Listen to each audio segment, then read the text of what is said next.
Over. What Whoa! a crazy crossover. Dude, that's so cool. I love LB. Do you guys love LB? I love LB. He's been set free. Love Nah! Goodbye, LB. Bye, LB. LB, Bye, LB. no. I'll miss Back to roam the LB. jungles of Chult. Went to the Forbidden Jungles. Yay. Oh, right. I am Very excited good for thing for Chult. it's all right. It's got some flavor to it. It's a good time. It's unfortunate a lot of the other things that happen there though. But I'm very excited for us to continue and for us to jump into tonight's session of Sons of Doom. And for all that, we have had a pretty fruitful session last week, seeing some of the boons and items that are available here in the Grand Bazaar. As you guys are making your way through, there's quite a few fun little items, but we can get a recap going. We can actually get into the session. So, would anyone like to give us a recap of what's happened so far in the last session of Sons of Doom? Going once, going twice, and mayhaps, as everyone else puts themselves to 2 hero points, Angelique, you may recap us of our adventures. I believe I will. Last time in Sands of Doom, we all awoke to head down to the guild. When Arano woke, his room has the trappings of opulence. Nice things in there, but it's mostly for show. He's not a man who rests often. As he readies himself the routine motions of arming and armoring, he hears a knock at his door. Being a stone door, it's a little thick to knock through, but nonetheless, when he opens it, he finds Zeluna behind it. Zeluna, asking to be escorted the whole 15 feet, spoke of Angelique, called her a weapon, called her dangerous, but also said that she had heard plenty of a boy who lost a home, lost reason to continue, and said she saw those same things in Angelique. To use her as a weapon. Cutting back to the guild, Callista called us to the bars. Riboldi told us of a tradition here in Kirat. You complete your first job, you get a drink named after you. Angelique had a drink named after her. A little Irish whiskey, or Irish coffee, I believe. Rahima spoke with Holgum about their feathered souls, and we then spoke to Delira Tamira, leader of the guild. She gave us multiple leads that we could chase down. We heard of a Kenku in the city named Ribbit, saying that he needed clank clanks to fetch hiss ouchies for his hissers.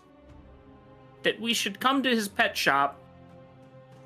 He would pay 50 clinks, maybe more.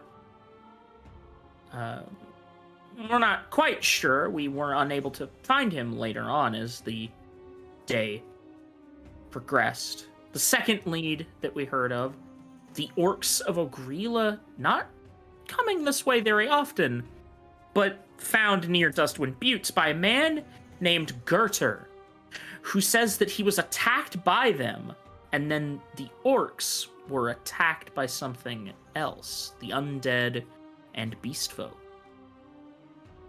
The orcs then moved south of the city. Again, a strange move for them. It's all very, very odd.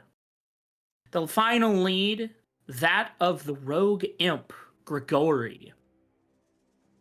We took Callista with us and decided that we would head to the market, as both Gerter and the pet shop were supposed to be found there, and then would decide which one to follow there, while Cora headed back to the church to follow up on Grigori.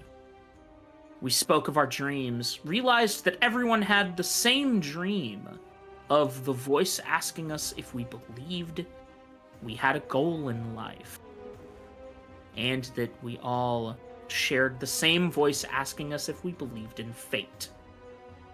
Nobody really happy that we shared a sort of portent of commonality. We arrived to the Bazaar, heralded by the cries of a dinosaur screaming for very Help! placid help. Help Help me! me. Help me! As he wasn't really in danger, he was just kind of lightly annoyed by some frilled lizards that were yelling at him. An iguanodon. Heading through the bazaar, we found many shops that held items of interest. We spoke to an 11-year-old girl with a very deep voice. We spoke to a very strange man named John, who was almost chased out of the bazaar on, if I'm reading these charges correctly, he sat kind of weird, and it weirded us out. I mean, to be and fair, he sat really weird. he sat So- really weird, and also he talked funny, so obviously. And little Toasty, a little cat with a little wizard hat named Toasty, selling all of their master's stuff. Oh, what was his name? Goza, I think it was. I've never heard of him. Some guy. Yeah, Toasty! Hi, Toasty! There's Toasty's image. The final store that we found was a familiar one, Yassar, who revealed his new stall based on Angelique's work of ammunition and bullets, but unable to make guns due to Angelique's seeming refusal to cooperate. He said some things of her, marked something on her forehead, and handed her a one free sample of an extremely dangerous bullet. Moving on, we shared a tense discussion about Yassar's plans and found Gerter, who really... That's some pretty bad appropriation he was doing on the orcs' culture. He had A an orc costume. He had a costume of an orc. He had dinosaur pheromones, which was just Triceratops piss. But he did seemingly speak the truth that they were attacked. They did not attack him. It was more of a warning. He was getting too close to them and saw him as an invader, an encroacher. So they defended themselves. Reasonable. However, they were then attacked by beastfolk who, according to the orcs, might have taken something called the Eye of Oro. What was described as an extremely large geode of Heka. And that is where we left off. That it was. As Girder was being dragged away into the distance for his poor handling of his shop and general overall bad taste left on people and, in everyone's mouths, as that pheromone vial was cracked open, so. But thank you so much for your recap. You can take your extra hero point. And if we want to do our roleplay question of the week, it is very simple. Describe your personal hell.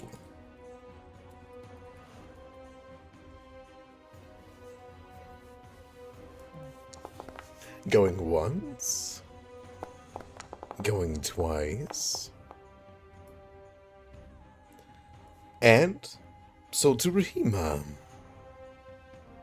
Yahoo! Okay. Rahima's personal hell, I think, would be something very close to a modern day city. A place completely devoid of any connection with nature or just connection with the natural place.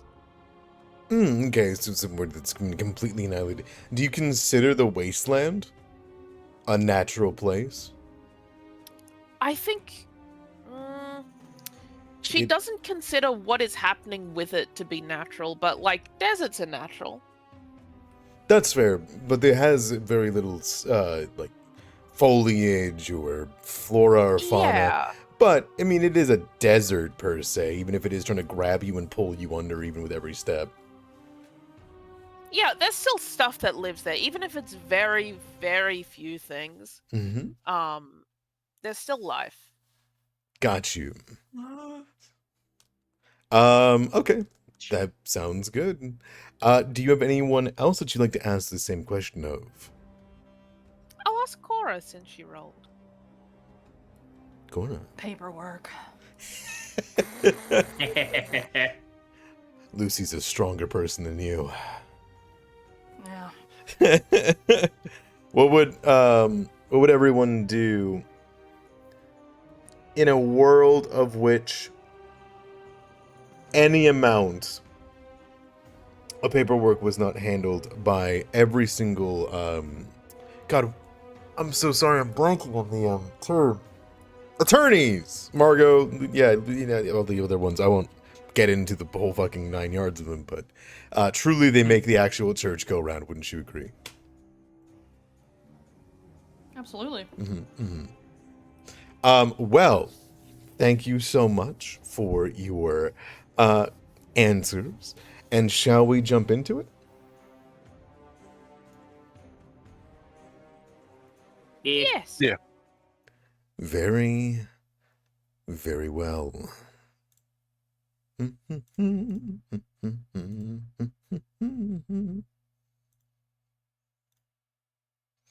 All right. We have a few places that we can start with here. However, one of you was not with the rest of the group for the bit there because they were pursuing their lead to get some amount of a trail sorted to see if that is a lead of which to pursue before heading out to find these orcs that are encamped to the south for whatever reason.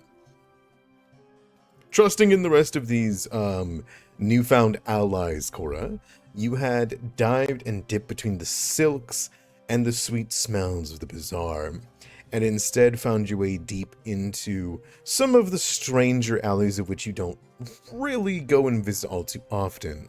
Though the Jin's Den is up on high, from above there you've often seen these smaller locations, whether it be hookah bars or small bits of food stalls, as well as dry baths, which some tieflings do prefer dry baths, even now, despite the boiling waters of some of the bathhouses. You were, however, on your goal of making use of the Pathfinder. How long do you think you would have taken in, like, a manner? Would you have gone back to the church to try to figure out how to activate the thingy? Do you think you already knew how to use these things before? I think it's probably pretty intuitive for Cora to know how to use them. I imagine it's not the first time she's had to deal with someone breaking a contract like this, so... Okay, perfect. As you're moving your way along the streets, kind of finding your way down about, I would say that where it takes you is less where you would expect, you know, with a thing like Grigori going back on their word. Such things make them kind of find the slums, which, as we've discussed, is less of a slums and more like the free housing that was given by the Beast Wars, kind of a just desolation and destruction of many villages out in Kirat's deserts. And thus there's a lot of people in a small area, and thus a lot of suffering often there. And because of that, some devils are able to find a lot of refuge, better deals, or manipulate, and thus imps usually are drawn to the slums. However, in this case, no such Pathfinder finds its way there. Instead, you are found heading down these smaller streets to a strange hookah bar. The Pathfinder has 5 points, like a compass, and flares every once in a while whenever the burning of the soul of Grigori was last presently felt, presently seen. So, whether it was somebody was offered a deal by Grigori, or perhaps Grigori was made a show of himself, or his devil's presence was made, his aura, if you will. Some imps can get around Pathfinders by always staying disguised, and thus the last place that they were seen was the church. But if they ever want to do anything with themselves, they do have to reveal themselves at some point.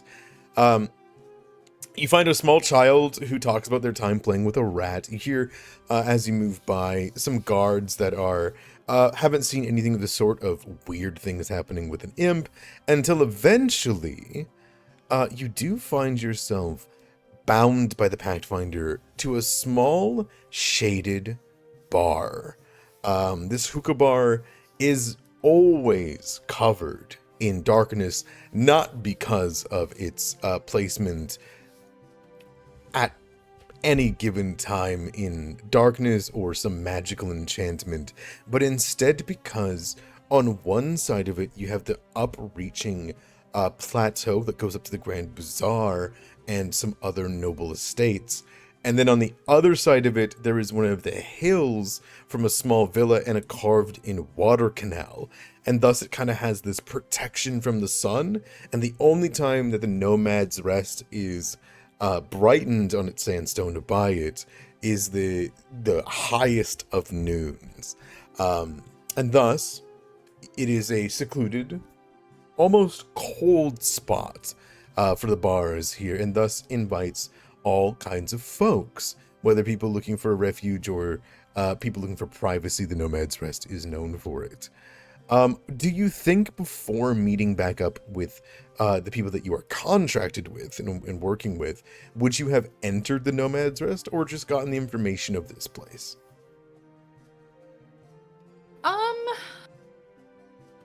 I think she... Honestly, I think she would have gone in. Sure. When you move inside... Oh, good.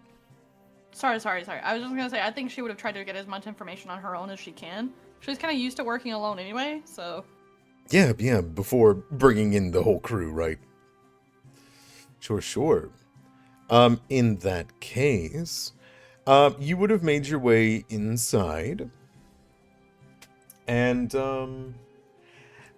this place is confused often because of its more privacy and entrances, and so you can see that there is richly colored rugs and pillows. You can see candles that hang from strings tied from the ceiling that light up the entryway, and the air is thick with the hazy aroma of hookah smoke and burning incense. You, as a tiefling, handle the dense smoke of the tavern with relative ease. But it does only mostly pollute this entryway, because as somebody who's likely been in this place before, it does descend down deeper as you go. When you walk inside, it is early in the day, 8 a.m. or so, right? So it's just sunrise. So there is only one person working that you immediately see. Somebody who is this pretty handsome, or at least well-shaved, small 2 little poked horns in the head, but these bright, glowing eyes that like stare back at you that are as white as the sun. As he looks over towards you with a smile as you enter. And it's a smile of a practice smile for people to come into, a place where the public is welcome.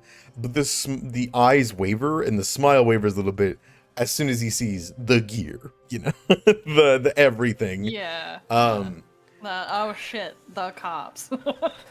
And he says,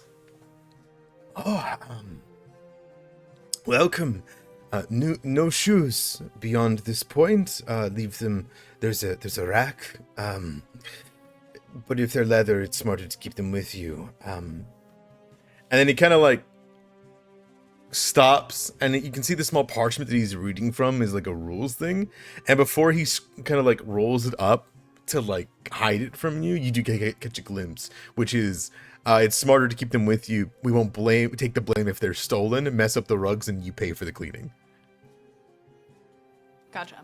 And he like rolls it up, not wanting to cause a ruckus or anything like that. Mm-hmm. I think before he gets started on the whole spiel, which she's probably heard a couple times by now, she'll kind of just wave the hand and, I'm here on business. Looking for an imp. Gory. And she would kind of describe it a bit. He kind of like leans back. That's the issue, isn't it? It could have looked like a rat coming in or a bat, and I wouldn't have noticed. I haven't seen an imp since the well, I would say about a week ago. Last Tuesday. Can I Sense Can I motive? sense motive? Absolutely. Yeah, because the second sentence believable. The first sentence sounds like he wants something. Like, oh, it could have been a rat. I don't know. My eyes aren't too good these days. He's being facetious in a manner of which is not illegal. He is trying not to get his establishment in trouble, right? As any worker or like manager or owner would want. You can tell that there's something else going on that he is more worried about than an imp. And thus would rather you focus on that than the imp. You get the feeling that his wording was very smart in that he hasn't seen an imp. But you likely think he's heard one recently. Mm-hmm. I think Cora would kind of just shuffle closer to the desk. Look, I get it. I really do. I need this particular imp. And I'm willing to look only for this particular imp. I'm not interested in anything else. And she kind of like, she stresses the anything else. He bites his lip. When he does so, he kind of like takes a second.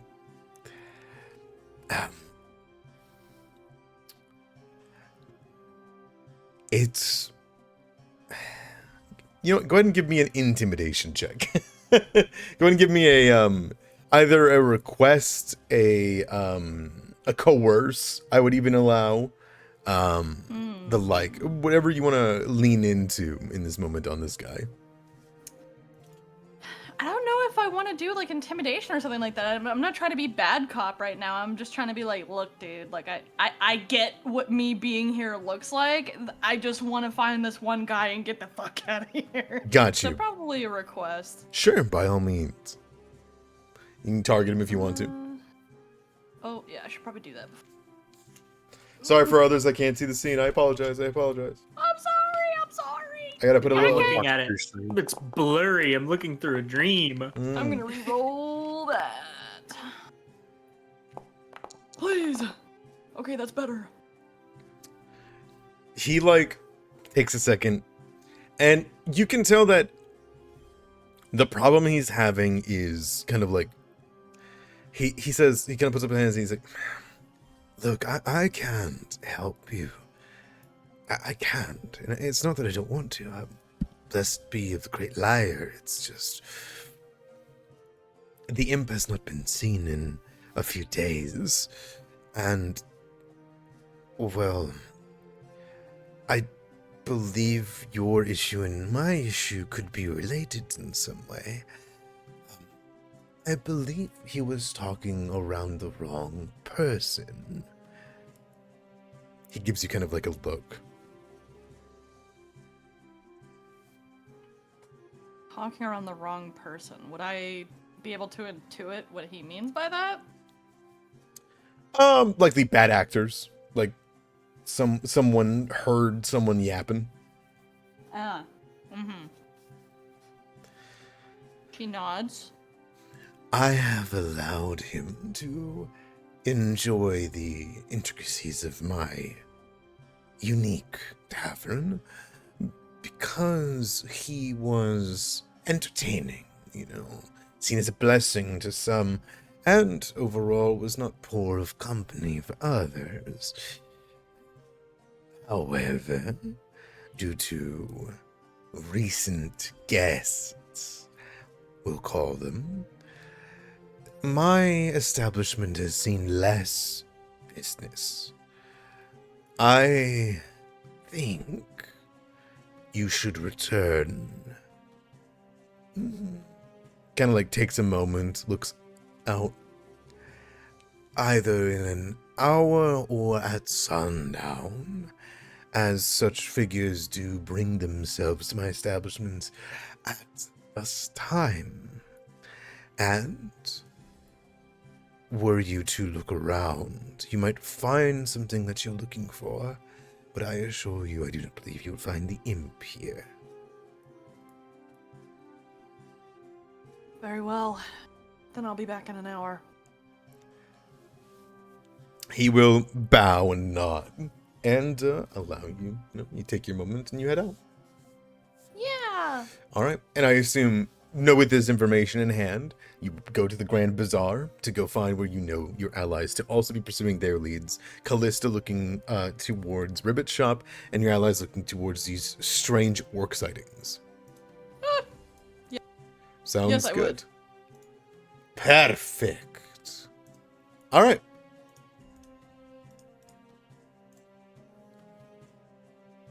All right then. So, in a short amount of time, you could rendezvous with your allies, who, at this given time, as we kind of zoom into it, you can see Callista has, Ignis on her shoulder, kind of walking and, staring as getting dragged by them are two Kirati soldiers who are dragging this withered, strange dwarf with a big shock of white hair going straight up like a cotton candy piece.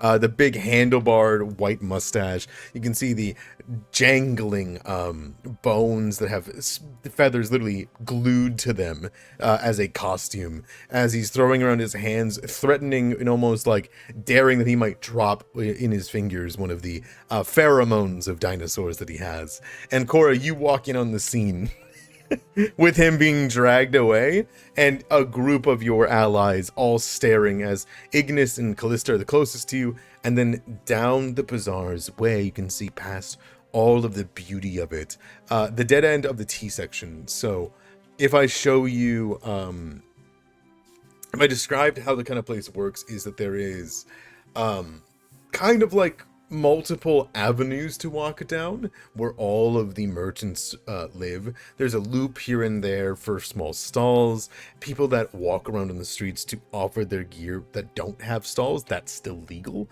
It's just they don't have anywhere to sit, so it sucks. And then at the very back end, the furthest away from either of the entrances, is this great, almost shrine of a shop, which is a giant boulder just sitting there with candles and incense burning close to it, and a bit of tribute and gold placed at its front. At the end of this place clearly was where this Girder was peddling his wares, and as he's being dragged off under the authority of Arano, you would see that the group is just kind of staring, and Rahima, I imagine you're either seething or just confused in this moment. How are you guys looking? Rahima was seething, and now she's very confused. You are correct. Yeah, I think Cora would see this guy getting dragged away, and her head just kind of follows him, and then looks at the rest of the party, and it's just puts her hand up, what the fuck? I'm sick and contagious. I'm sick and contagious.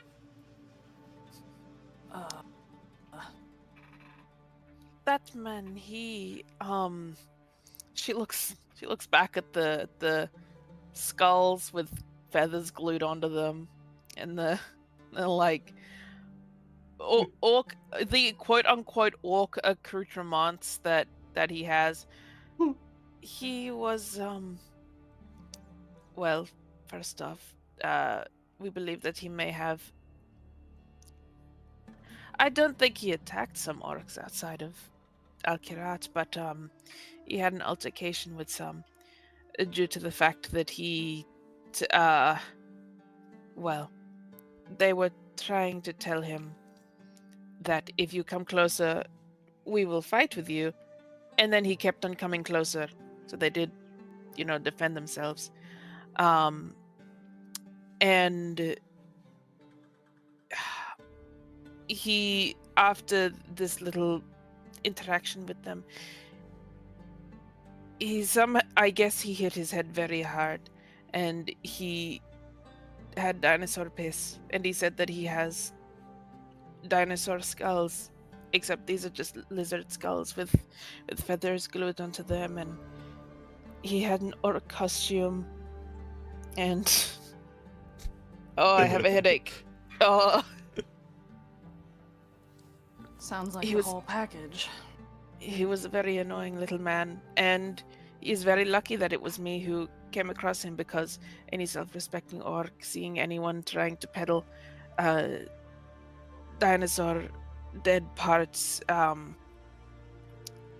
well, they would be more than smacked senseless, which was what I wanted to do to him, though he had already lost all of his senses, so I suppose it would have been overkill. Well, it looks like he's getting handled, so.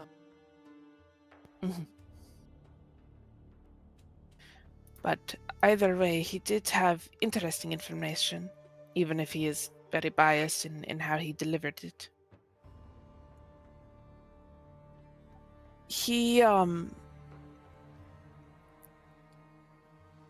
sorry, I have my wrong notes. That's good. Hold on one moment. While you're looking for them, Callista would look over at you, Cora, and would say, "By the by, Ribbit's not here. His shop got removed. Some kind of incident. He's over in the What? slums now." Why? What kind of incident? I didn't get the full details, but they told me where he is now, and so it would seem as though it would be easier for you to go seek out the orcs, and I will go after Ribbit. But if that's what you guys ask me to do something else, I don't mind either way. Yeah, no, that's fine. She nods, and she holds her arm out for Ignis to crawl down, and then either move to you, Cora, or to somebody else. Put you down gently, for you to glide over to. And she will say, I assume you have this. She looks between Arano, Angelique.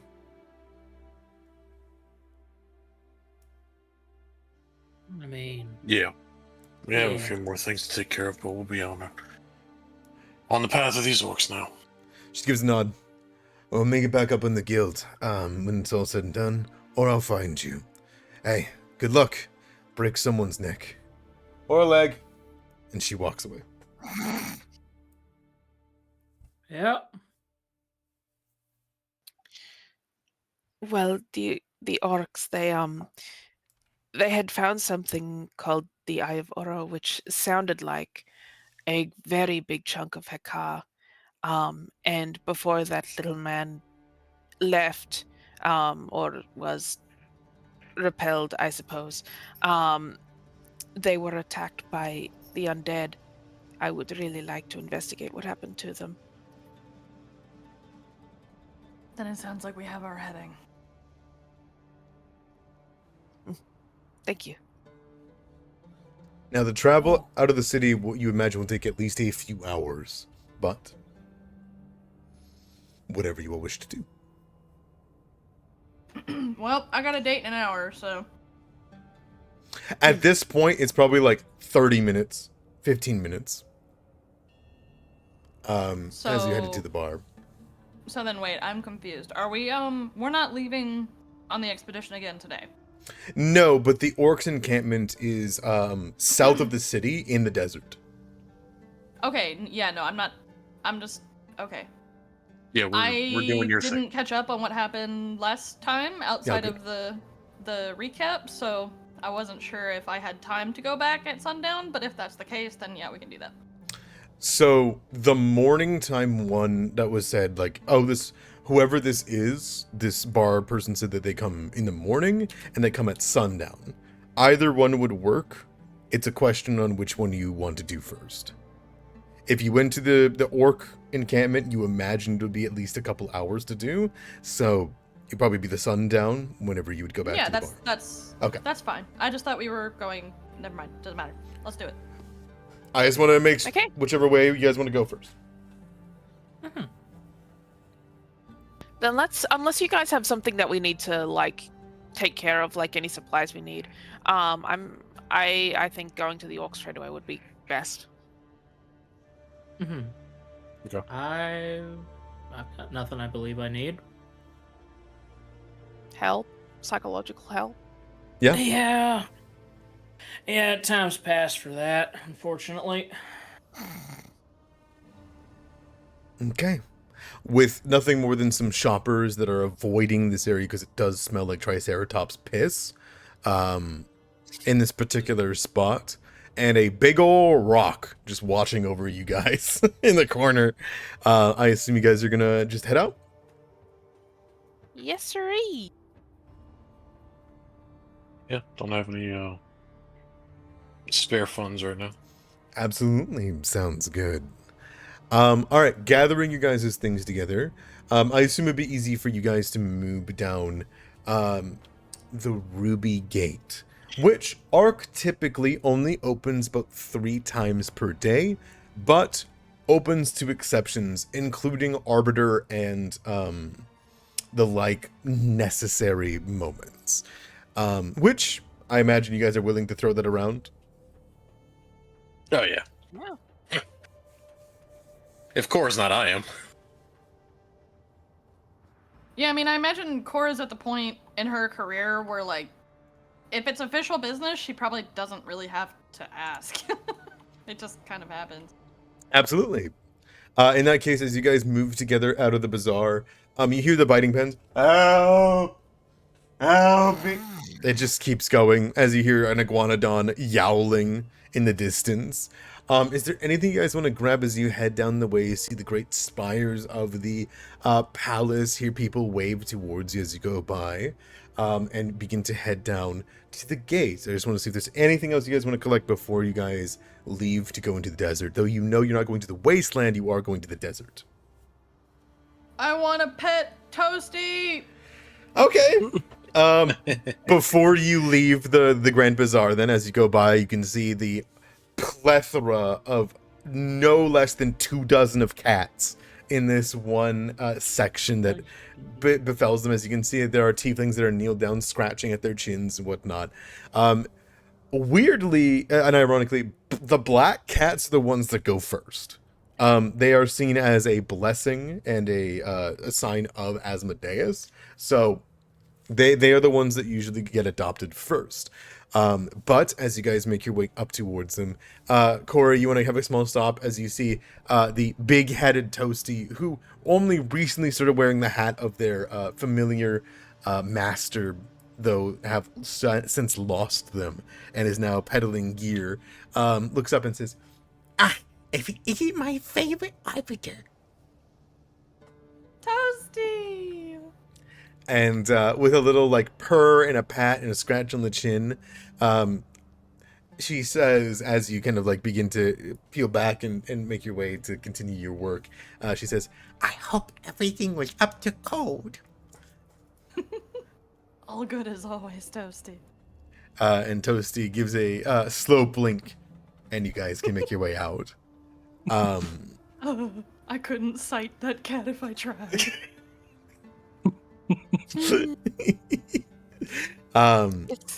Is this what they call bribery? Yes. Yeah, I see. It's also where I see. Cora gets all of her cantrip decks from. This totally isn't me pimping out the fact that everybody and their mom should get cantrip decks because they're so good. Mm-hmm. Here's a cantrip deck. You can basically have a stack of playing cards with a free cantrip on it. Well, they're not free, you pay for them, but like, I get a stack of 5 for stabilizes, and I just carry them around with me. They're great. So I never need to actually know stabilize. Oh, that's really handy. Yeah, you're right. Yeah. Mm-hmm. That's actually crazy. It's goaded with the sauce, dude! And as far as I'm aware, and Idamara correct me on this, you can pretty much just have whatever cantrip on there. Correct. If you ask Toasty, Toasty might be running out of stock on particular cantrips. But like the full pack, for example, has every cantrip that's on there. I'm not sure if you can open up the full pack one and then scroll down if it has them all. Oh my god, it does. It has one of Holy each. shit. And for needed for any given time. The only flaw of cantrip decks is that they're always stuck at DC 15 and attack modifier of 5. But some of them don't need an attack, some of them don't need a save.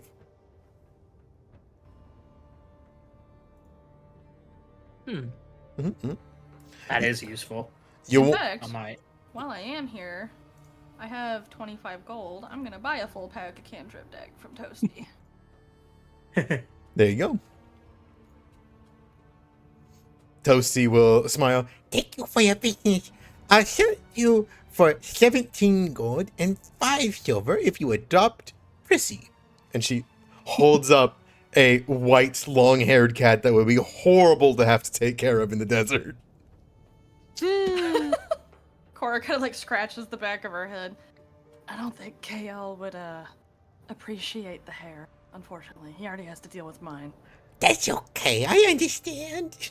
She puts down, and to be clear, it was a cat holding a cat for a second. And she puts down Prissy, and you guys can continue along. As you kind of begin to flip, kind of through them, check to see if they're all working. You can see the mark of the Sanctum of Stars on the back of it, which does, prescribes them as made at the Vizier's tower.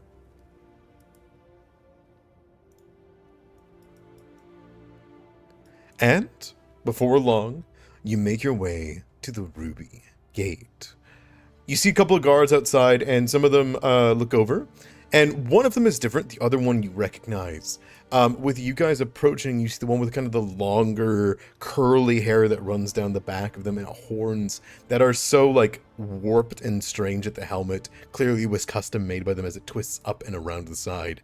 As you two come up, Arano and Cora, they look over, not surprised, but a little bit, like, caught off guard on the fact that you guys are already making your way out, and they turn and say, "Already leaving for the expedition again, or is something else afoot?"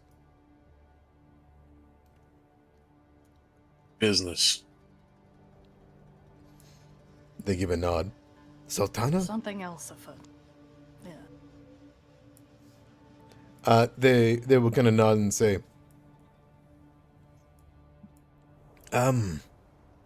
the kind of gestures towards Angelique and Rahima. An exit, it is a gold. On exit, it's a gold? Exit and entry, yes. Oh. I got it again. Don't worry. Thank you, Cora. Angelique will hand the man a gold. All right. Unless Cora, are you offering to pay for Angelique too, or only Rahima? I mean, I can pay for Angelique as well. Do you think Cora Depends on- would? I mean, she doesn't care. Yeah. Angelique Nothing can against pay. Angelique. Oh, okay. It's up to Angelique if she would take advantage of the generality of the statement. Yeah. All right. -2 gold. Man is 2 gold. Man is 2 whole gold. Thank you, Albert.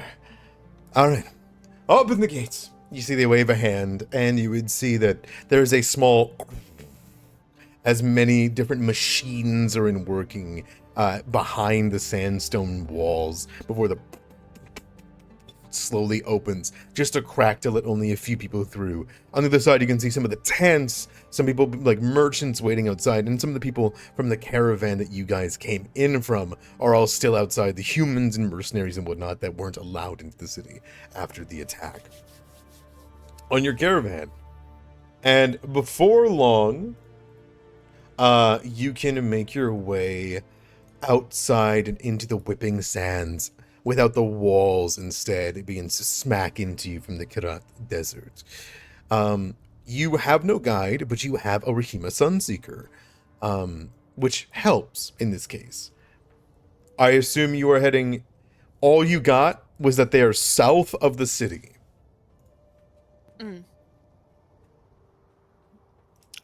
Yeah.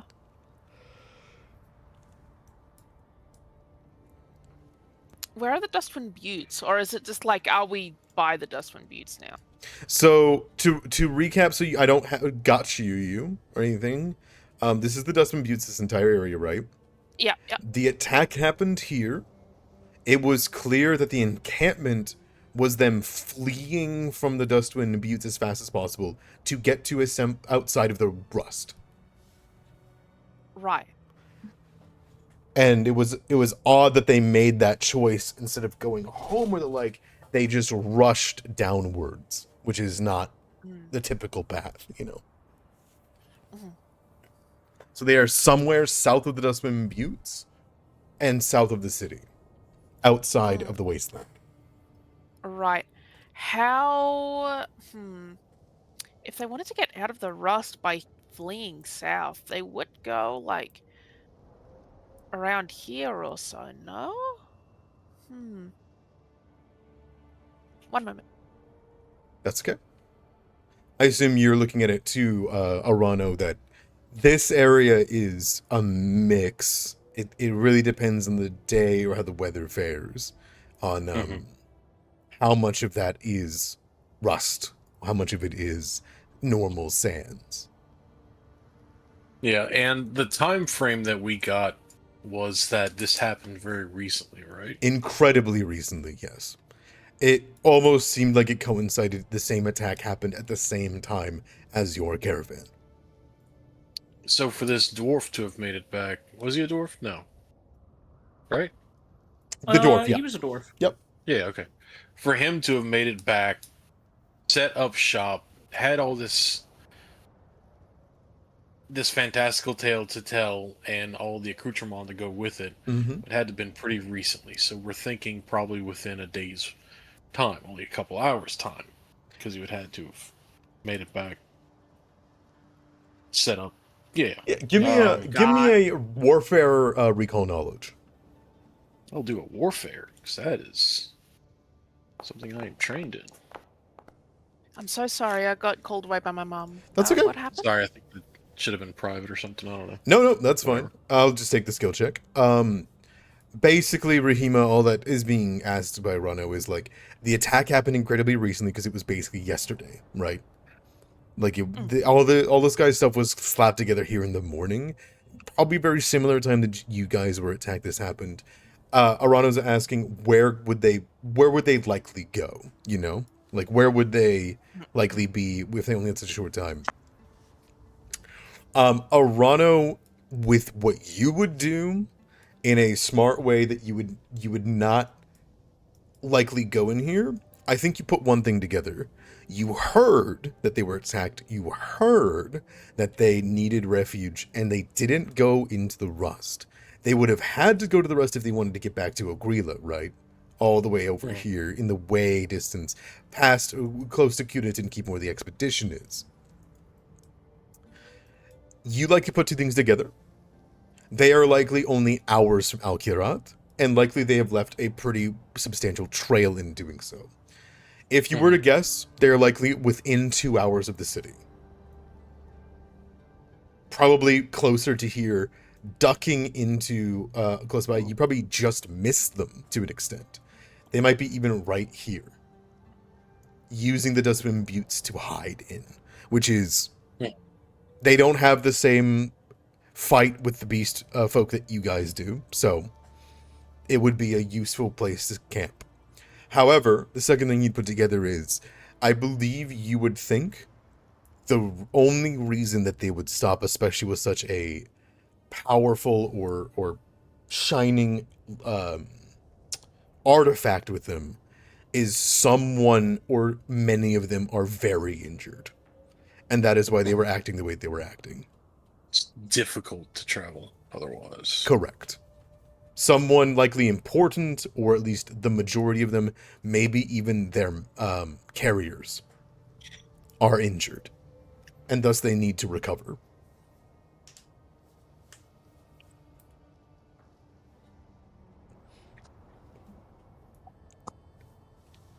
This is fresh. This is recent. They couldn't have gotten far, and for all of them to move, and to stay within the rust. They were desperate. You're correct. That makes sense. Then, I think we should scout the south of the Buttes, yes. yes. All right. I think we will start marching, let's say, to this square. Perfect, that works for me. Now, are you guys wanting to take exploration actions and go half the speed? Make it, instead of a 2-hour trip, a 4-hour trips? But you're able to do stuff along the way? Or would you guys prefer expediency in this time? And instead I'll just have Rahima make me the survival check to avoid I any would dangers. personally prefer expediency upon hearing that they could be injured. Or at least that's the, implication. Would I be able to aid with my survival training? Absolutely you could. Okay. Especially with your knowledge of the Buttes. Okay. Is there a macro for that? Is that a... So I aid's don't think I can use it interesting. without tokens. Aid is interesting. You can use anything to aid with, as long as you beat the DC, and you give a bonus to that other person's check, even if it wasn't related to survival. So you could give me warfare, or I could use that warfare, for example, and that would add to Rahima's survival check. Like, whatever you think applies the best to the situation. Sorry, Rahima? I was going to ask, I have the law skill desert. Would that be something I could use to be helpful here, or would that negate his aid? Nope, that would work just fine. I am going to ask one of you to make survival, though, in particular. Either one of you can do it. It's just a matter of which of the one. Do you want to do the aid via desert, or do you want him to do the aid via whatever skill he wants for your survival? He can do whatever. I can do survival. That's fine. Okay. Okay, then I'll do warfare, harkening back to my experience in the area, places that I would know would be accessible but also discreet. You know, the ins and outs, and places that, maybe we fell into a trap because it was that well concealed, right? Something along those lines. Absolutely. So the DC's 15. It's not a critical success, but if you succeed in Rana with your warfare, you will give it a +1, and it will be a critical success. Okay.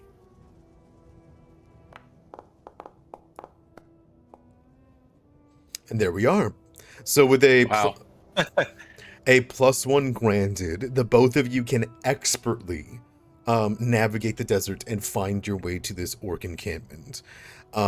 That is simple enough. You would imagine, Arano, that this is in a well-defensible position, nestled near the center of 4 hills, or some spot of which that they could easily blockade off, especially from the dead that might wander from the wasteland. That being said, Rahima, it's one thing to know where you're going, it's another thing to get there, right? bringing the party along very well-traveled spots where you can tell the winds of the dunes are not going to betray you, whip you along the way, and be able to strip your time down. You won't be able to make it there faster because it's just inherently not possible in a traversal sense. Shortcuts and exist. However, you're going to get a far better view of it as you enter, thanks to you guys' critical success working together. That being said, it is a 2-hour journey. Does anyone here have any conversations they'd like to have during that time? Nothing on my end. I'm all good. Nothing. I'm thonking. That's okay. Bonking. Yeah. I don't know if Cora has anything yet. Very well, very well. Angelique doesn't have anything. She will investigate that eye pendant she has, though. I'll say that you did that right before you guys left. Otherwise, it would slow you down a little bit unless you guys had a mount to travel on. I see. Okay. But My you bad. can give me a recall knowledge on it just looking at it rather than taking 10 minutes to identify. Because it only takes 10 minutes to identify things. Sure. Yeah. Oh, my bad. You're okay. I got a little jump the gun on the You can't make dice. heads or tails of it. As you kind of like flip it over, you can see that there's the unblinking lidless eye.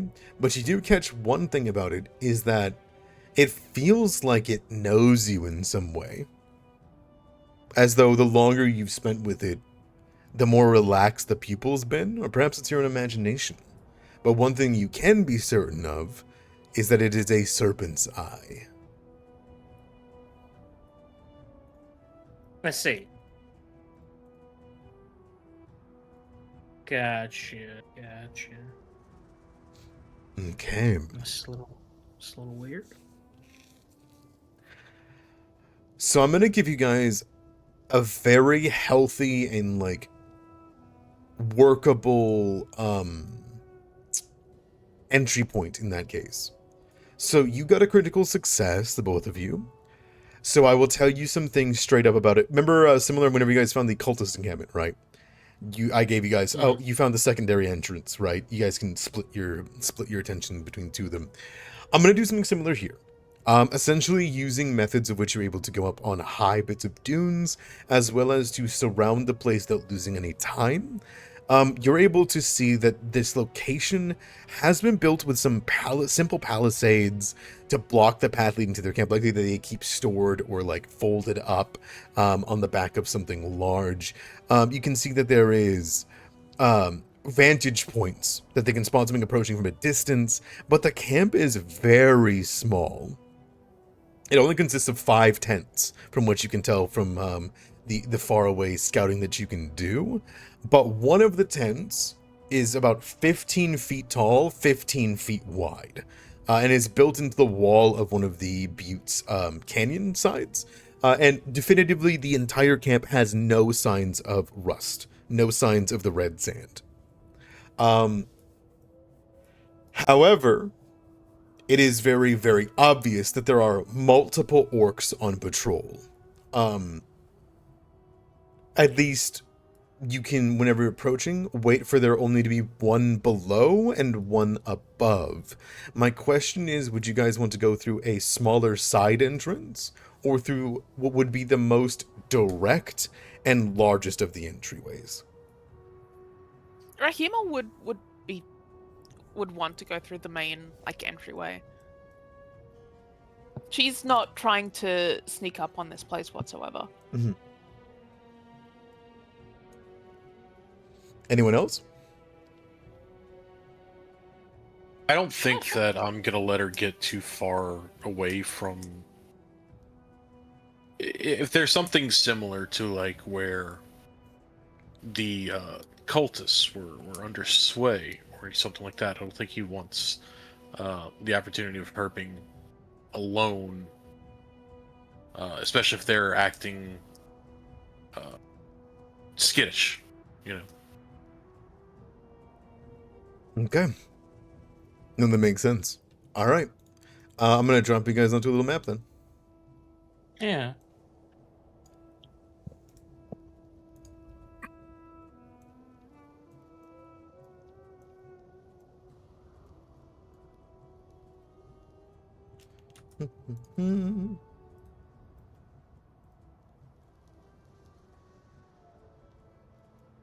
I say little, but it's not little. But all right, and here we go. Little in the sense of like, oh, you're working on those little maps. Mm. Exactly, you get it. Oh. All right. Bedecked in small amounts of blood and with skulls, you can see that there are a plethora of strings run across on leathers, where there are skewered skeletons, which are very clearly put and laid across them, as well as the skulls hanging there. As you kind of move up, Rahima, you look towards this, and you can tell that this is in parts a warning. And as you begin to approach, immediately you begin to hear a Rookai, which, for those that don't understand Orc, immediately there is a shout towards your palisade's direction. As you begin to hear movement inside the area, and orcs grabbing weapons. But as they shout out, they do say a very particular word secondarily.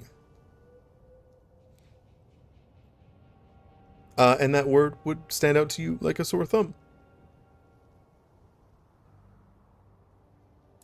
Makram! Makram! Mm. Yeah, Rahima will shout out, like in Orcish, "Hold! Wait! I want to help you. I want to find out what happened to you. I don't want to challenge you." You like peek your head to the palisade? Yes. Okay, peeking your head through the palisade, I'm gonna give you like a little bit of a view. Can you see now? Yes. This place is beautiful. They haven't had much time, but they're carrying a ton of supplies. There's like a broken tent that they've set up. You can see the bones, and there's like this deep sadness that you realize is filling the camp. When you look to the right in here, Rahima, you see bones of a dinosaur. From the size of it and the whatnot with the panels in the back, it looks as though they lost in this camp a Stegosaurus. They've begun to take care of its body, kind of pull things away, make what they can out of it and preserve it. But they've clearly walked away from it. And as you look down, Rahima, they've almost abandoned it. Do you see it? Like this corner is like strange. And you can see this orc is hesitant to cross this way towards you. One of them has a large, beautiful composite bow with the head of clearly some recently passed away lizard with its mouth open, where the bow is like being strung back. They're not aiming it at you per se, but they're just waiting for the time. They're watching. I see. You see food and meat and carrots and potatoes, cheese, anything has been kind of like strewn about in here. And there is one orc that looks like they're sweating from cooking so much. As well as the other orcs are grabbing their things and they look tired as they begin to approach. The one on high shouts down with the bow, "You bring many. Where is your souls are not..." Kind of looks around. Does Hauke, is Hauke like around? Yes, Hauke is. I think he was flying ahead to scout a bit, but he would have landed on my shoulder. Okay. Seeing that, there's like a pause. "We see you, twin soul. We are happy for the help. Are you..." Kind of like looks between each other for a second. "Were you called here to aid? Have you brought medicine?" I have not brought medicine, but I have magic, and so does my friend. We can help. We want to find out what happened. There's a pause as they begin to discuss quietly with each other. They kind of sit in and but that would make you. They kind of stop and look behind you. What are they doing here? We understand if you're a shell singer or your twin soul is here, you may enter, but the others. They are here to help me. eh, They're here to make sure that nothing can harm us or me as we traverse the desert. The other shouts out, "The chieftain was very clear. No one enters. No one." May I speak to your chieftain? There must be something that has happened. I heard about the Eye of Oro that you carried, and the attack that happened to you. Give me a request on the one in front of you, across from the dead tree. This one? Yeah.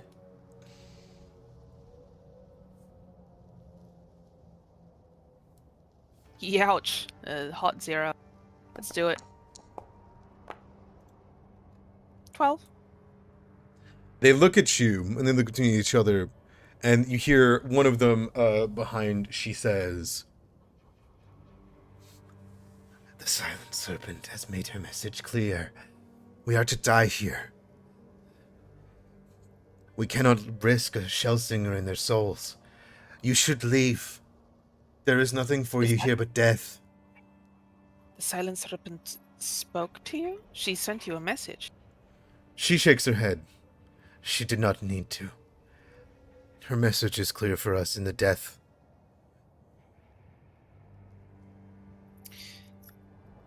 I am sorry about what has happened to your dinosaur, but you needn't die here.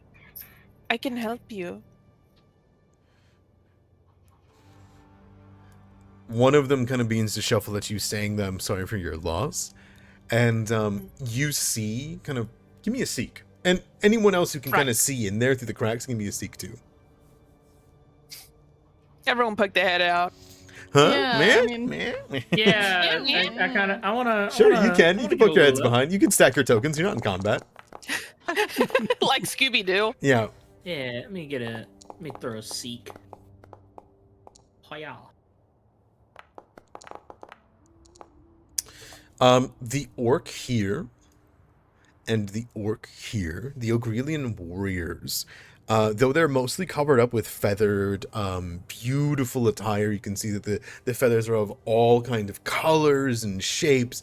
You can see that their weapons are bound with bone and halves of it. All of it is more well taken care of than a blacksmith would take care of their weapons made of metal. You know, they're carved and well treated. But you notice something that isn't. It stands out like a sore thumb. On these two, their skin is this deep gray and blue. And they have these long, grotesque sores, like bruises running down them. And on both of them, you can see that there is fresh blood on their feathers. Cora, Angelique, Ignis, and Arana, you've all seen that before. You've seen it on Rahima.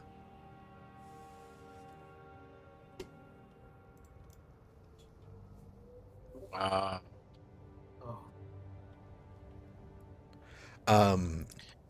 Rahima, There. it doesn't take you any difficulty to see this because you can sense it from the two of them.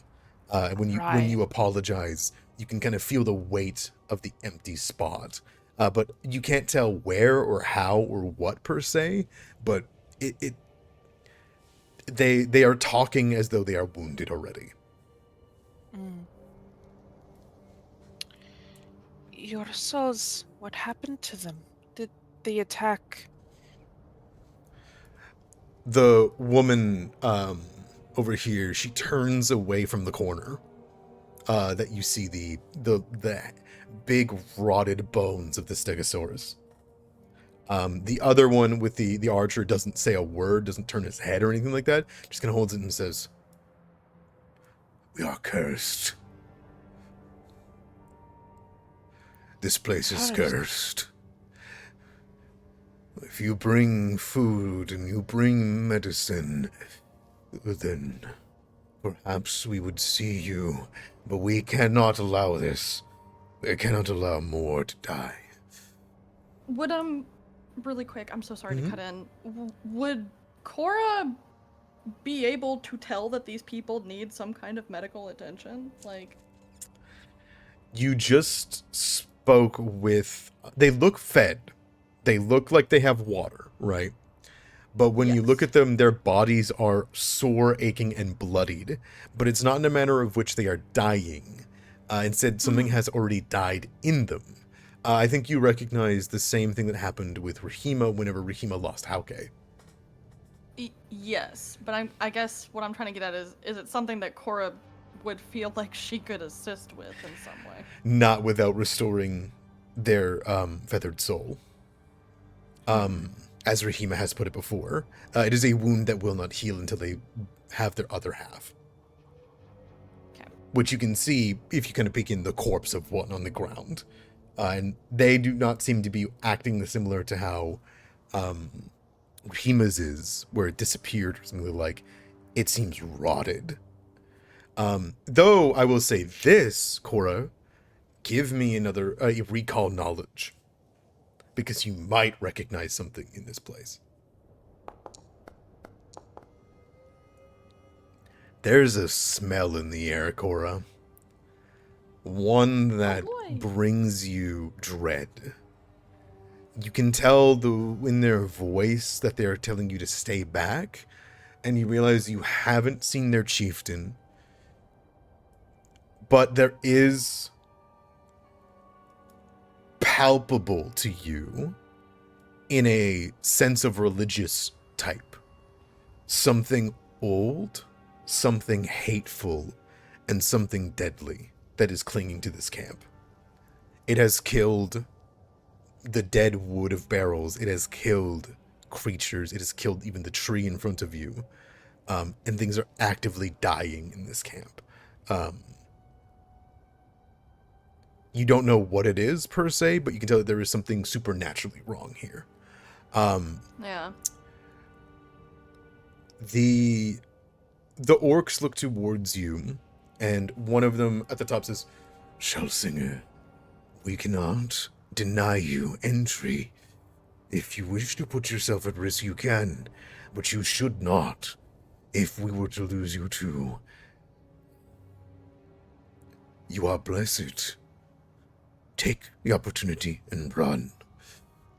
We will not see the jungles again." There is a pause before another one says, "The others cannot enter. It is as Chieftain said, Makram. The only way they're getting in is if they can overrule us."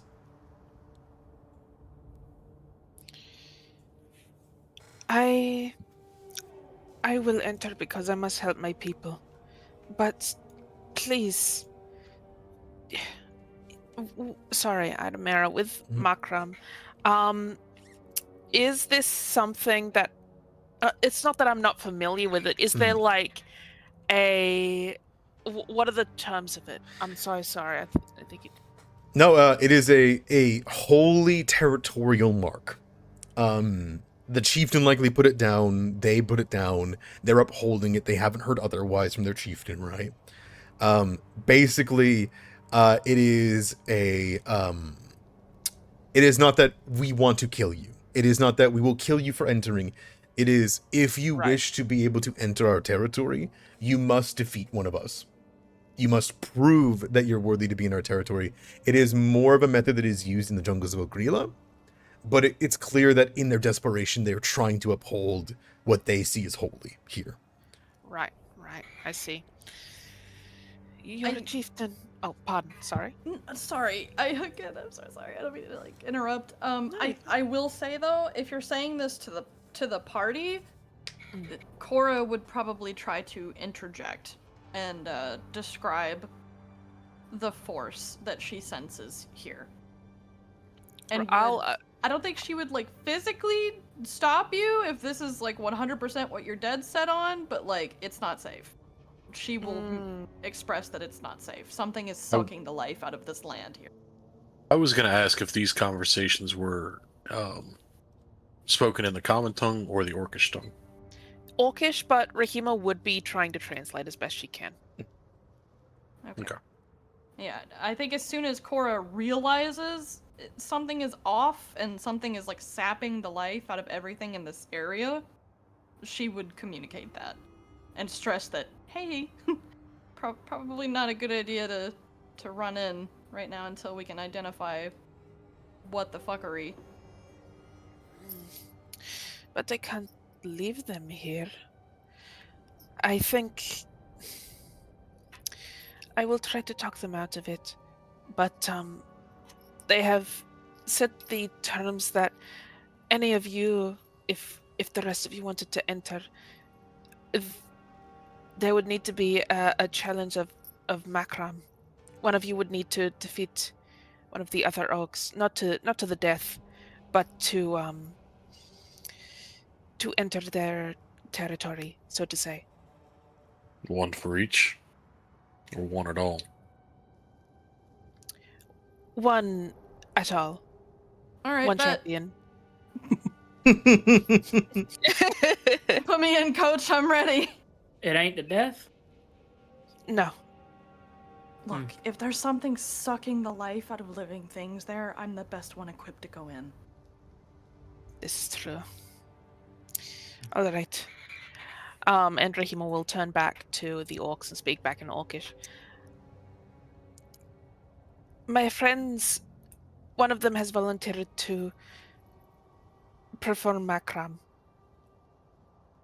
There is a nod, and the one in front, kind of like you can see, doesn't have the injury of the soul, and thus clearly is the one that has been put de facto to be the one in front. They, despite this challenge, they give a nod and they point to the south. And they say, "Not here. If you wish to enter this place, go around." All right, we will. We gotta go to the back door? And they turn away, and all of them begin to move, seemingly trusting you, Rahima. Right. I'll tell everyone we need to go through the other door, essentially, and start shepherding everyone around. Okay. I'll very easily bring you guys over there. You guys avoid whatever's going on in that area by doing so, unless Orano, you have something you want to say. Well, as we're moving around, I'll voice this. I'll say, is this strictly necessary? Do they know that we encountered the undead same as they did? That we encountered a smaller amount of the Haka? That we are looking to find lost members of our people? I will tell them this, but it is not a matter of them not trusting us per se. It's strictly them trying to uphold what they have of the Silent Serpent's will here.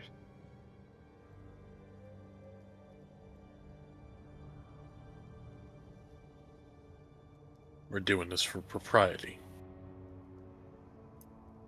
It's for something deeper than that. Rahima will you duck under this secondary palisade, which there is a living fern here. Like, there's life teeming on this spot. And you can see that this orc has already made their way around. You can see them fastening to their side. This big leather straps attaching a bit of the weapon to them. You can see that he's got the neck splitter in like a spinning motion, kind of like going left and right. And you can see whispering under the breath. And it doesn't seem to be anything that they seem to be celebrating this macro. Like, it's not like a challenge of territory here or anything like that. And Rahima, as you turn, this is probably the least like exciting macrum you've ever been a part of, in the method of this seems to be, because usually a chieftain would watch over this, right?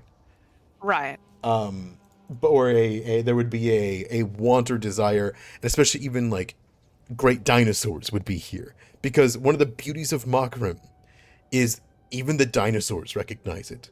They will actively pull back, and you'd have these massive fight between dino on dino, soul on soul, orc on orc, dino on dino, side by side. But that's not what this is about here, right now.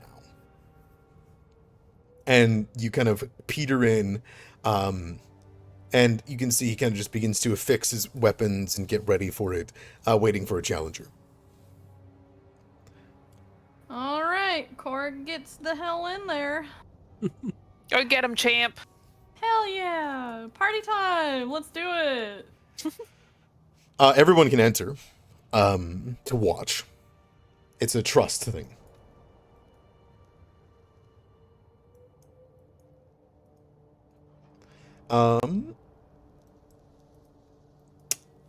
Well. The Ogrelan warrior will swing the weapon and kind of give a, which is less of a greeting in Orcish to you and more of a growl of. It reminds you, Cora, of a jackal of the desert growling at you entering its cubs' den. Very defensive, very stalwart, and they swing the weapon around them a couple of times. All right. I think Cora would definitely unsheath her weapon in a similar flourish. Mm-hmm. Hold the weapon level in front of her. You can kind of see the more ornate, like snake-like detailing on the weapon. But she doesn't do anything further. There's a stare at the weapon before they bring their weapon out, and they set the weapon on the top of it. And they give you a nod as he flicks it to the side of which is not deadly. Hell yeah. What I'm going to do is kind of a homebrew rule that I've come up with for situations like this. Sure. Non-lethal weaponry exist. It's usually a good rule that comes in mind whenever, someone's being non-lethal, the other person's being lethal, right? Yes. For the purpose of this, I imagine you both are swinging non-lethal at each other. Thus, forcing a negative doesn't really seem necessary, right? Gotcha. I will assume the both of you are swinging non-lethal, and thus I'm not going to bother putting in, you'll balance each other out if you're both swinging non-lethal. Okay. Is there something that I need to do on my end for that? Okay. We're just going to assume that you're not aiming to kill here. Yes. Unless you want to tell for me the sake- otherwise. No, definitely not. For the sake of initiative, can I roll intimidation? Absolutely you can. Fantastic. Because he seems thrown off by your chest. Yeah, people usually are. All right. Perfect. And you can shift as a free action if you wish to shift anything in particular. Yes. I will shift. Holy moly, I'm sorry, it's been a minute. What do I have again? I think we are going to do Scar the Survivor for now. Yeah. All right. Sounds good to me. Wrapped. You are able to act first as there is a shout from all of the orcs as they cheer on their one champion here. You may take your first turn. Fantastic. First things first, I'm gonna look at something. Sure. All right, I've looked at it. I have to remember I'm not playing Bloodlords right now.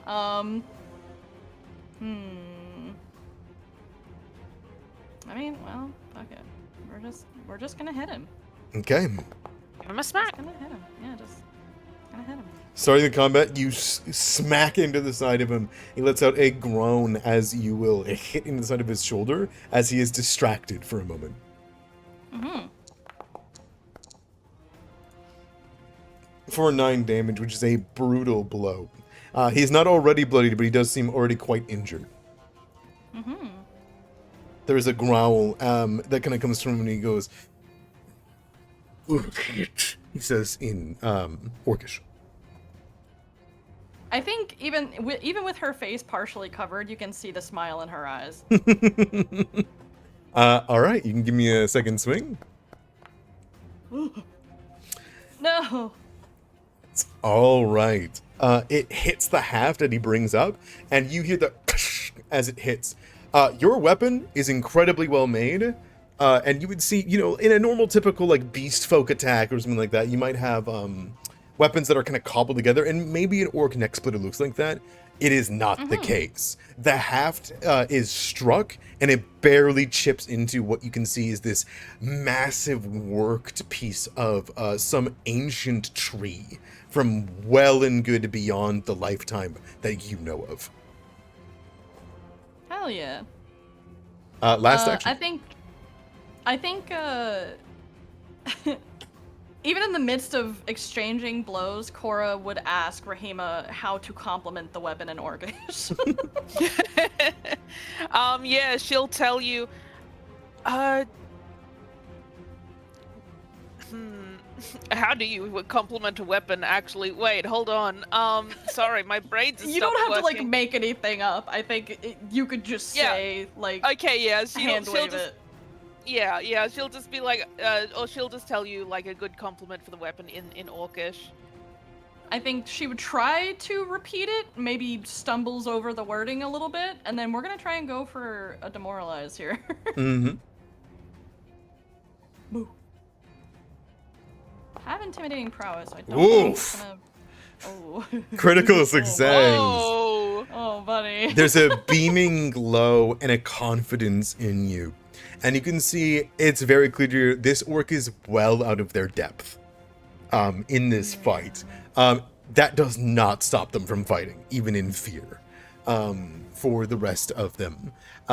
As he brings up the weapon, he will stare you down and rush you down. Okay. As he brings down the weapon, the first one is the heavy swing upwards with the giant axe side. Mid-grasp, he's going to flip it around and try to skewer you. That's rude. Look at that! That'll be a natural Oh, 20. shit! Okay. Seeing a weak point, seeing a spot of which you can target, and for the defense, he lets out a shout and ting, hits you across the chest, and it sends a blow down your body, and it cracks some of the pieces of armor off of you. It then flips it around and brings up the back end, which has this glaive-like section, as he brings it across to smack you in the side of the head. There is a shout of triumph, but even with a very big roll, that frightened will stop him from being able to hit. As he kind of pulls back, as he already begins to see the wounds beginning to knit closed. As he kind of like stares backwards and kind of puts himself on the defensive, and it goes to you.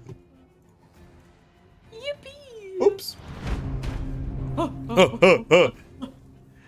All right. First things first. We are going to spark some transcendence. Wham bam, thank you, ma'am. All right, no scar but this. Go ahead and roll me your 2d8.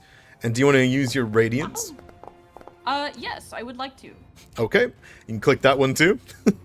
Apply healing. Oh gosh, I forgot how to. It's just the, yep, there you go. That one. So all but 2 damage from that crit, if you want to describe how it goes. I think after the blow hits and the blood kind of flies, the smile never really leaves her eyes. And as soon as he starts going on the back foot, she immediately, like, follows him up. Like her foot is exactly where his just was. Oof. And he's still close enough to see, even with the blood like falling down her face, the wounds are pretty much already gone. It probably looks extremely unnatural. He looks down at the And, golden blood that's now in the sand. You do spark transcendence. Yes, so it shifts automatically, right? Yes, it does. I remember correctly. Okay, yeah, I'm gonna go to Barrow's Edge then. All right. I imagine some of that blood that was collected across your body swims down and begins to coat the blade. Mm-hmm. And then we're gonna hit him. Okay. Imagine that.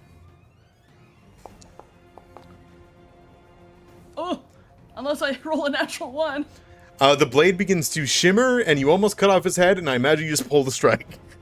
Yeah, you'd be like, whoopsie daisy, a little too excited. Yeah, We're gonna try again. sounds good. And I'm gonna roll a 4. That's okay. It happens. Actually, you know what? Surely. There you go. Yay! How are we looking for Barrow's Edge? They are not half yet. Okay, let me just turn that off. Oof. 12 more damage. Immediately on this strike. This will be the finishing strike of the fight. You can give me a... Give me a what? How do you want to do this? Oh, I think whenever she's following his backstep, she misses the first shot because she realizes, okay, this is not to kill. Like, let's calm the hell down. As she pulls the halberd up, she will swing it down with a practice flourish and just take his feet out up from under him. Perfect. As if you sweep the feet under and he falls down, he hits his head, the weapon rattles in his hands, and as he leers up towards you, he clearly goes to immediately take his turn as he shouts out in Orcish, as you understand it, Rahima, your blood runs true, which is a compliment per se, but he goes to bring down the blade, and as soon as that happens, you hear from all the other orcs a enough, you know, Makram. And you hear, their strength is proven tenfold. The ceremony is over. Enough. And you see the orc on the ground almost look offended. Like, as they look up, and those of you that know the ferocity of Ogreelands, they take a lot to finally be put out of their work. But you can tell anything more than this could lead to death. And so they all begin to wave off, and you see the orc lean back with the wounds, kind of mark the bruises across the body, and it lets out a pant from the ground as sand kind of begins to collect on their face. Okay. They wave and they say, in Orcish towards you from up on high, by right of silent serpent, you can travel here. We have warned you. We have warned you. You bring with yourself great strength, great wisdom. Thank you. I think Cora would offer the fellow on the ground a hand He if clasps it. pull him up.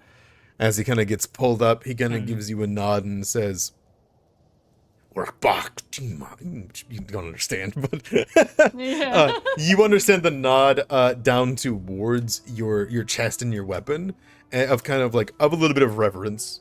And you can tell as he kind of comes up, he just kind of slings an arm over your shoulder. Oh, And yay! it's not like a method of like anything else other than like he knows that you'll carry him to safety or like help him lean onto him as a method. Could I? Yeah. Could I ask, like, above table? Yeah. Would it be like, I don't know, bad if I were to use the radiance on him to like heal No, what I did? think that's a good moment. Yeah. I would like to, if that's okay. Yeah, the orcs consider you an ally upon you defeating them in Makram. Mm-hmm. I'm just trying to make sure I'm not offending nobody or metagaming or whatever. Nope. No. It's what, So, yeah. 8 HP, right? 8. All right, 8 HP is enough, I believe, almost to get them to half. They're just badly injured rather than near death. As their Yeah. wounds kind of like stitch over, and I believe this is the first time you've used this on somebody else. This is the radiant. How do you impart this onto others? You're healing. Yeah, so the radiance, when it's used on others, I imagine it's like a pool of the Heka kind of gathers in the palm and like seeps into the crevasses of the armor, sort of like makes her whole gauntlet glow somewhat. Mm-hmm. And she would just like place it like over the wound, and I imagine the Heka would sew it shut before returning back to her. Or even it leaves a golden scar if you want the flavor. There is a wonder in the eyes of the orc as you begin to, help move him along. As he begins to go with you, and you hear him begin to like point at your weapon, and he points at his own and begins to show you things and speak some things. You can see little carvings in it, and you can't understand him, but you can tell he's trying to tell you about his weapon and like ask about yours. Oh hell yeah! she would straight up just trade weapons with him Oh, really quick, yeah. so he could take a closer look at it. Because I Um, mean, I'm very proud of the description that I have on this one. Absolutely. As you kind of begin to try to do your best to like describe this to him, and he begins to kind of like walk with you. You can look at his weapon. His weapon is not per That's se. fucking cool. It is fucking sick. That's fucking cool. That's so cool. You learn a couple things about his weapon and their weapons in general. You can tell that the serrated end that's like a glaive is the thin tooth of some great sea-based dinosaur. Like a shark, Oh like hell yeah! like the kind of dinosaurs and like sharks of these age, like they shed their teeth and grow up new ones often. It seems to be one from some massive dinosaur that clearly shed for many different weapons, that is tied and very well taken care of. And on the other side of it, you can see that it is the pelvic bone shaved down to make the neck splitter of a dinosaur.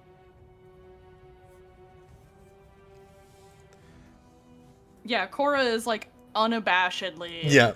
like scanning the damn thing. She freaking loves it. One of them kind of comes up and says, "There is plenty of food, but Shellsinger, you are needed within the hut. The chieftain will see you. She will. Yes. Excellent. The rest of you may accompany your allies." Where am I carrying this poor chocolate to? You can carry him wherever you want. There's like plenty of spots. Oh my god, I adopted an orc! Yay! Yeah. You can see that there's a spot where they've collected weaponry that they're like gathering. You can see like metal weapons that they're like practicing with, which is odd to see, but it clearly is something that they're trying to do. One of the orcs kind of sees you guys go by and says in Orcish,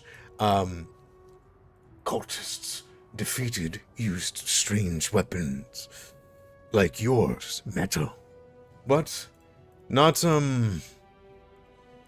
well taken care of, like stolen." These cultists, were they beastfolk? Not. Did they come with the undead that we heard of? When she goes to speak, you hear a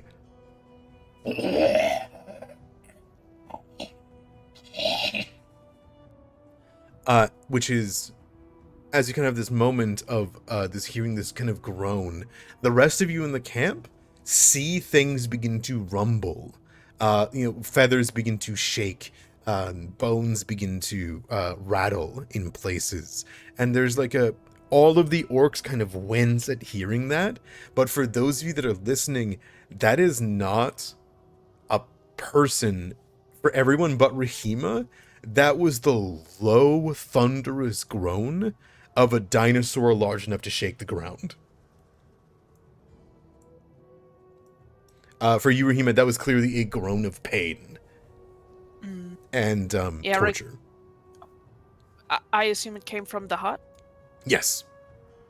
Yeah, Rahima stops her conversation short and will rush to the hut. Yeah.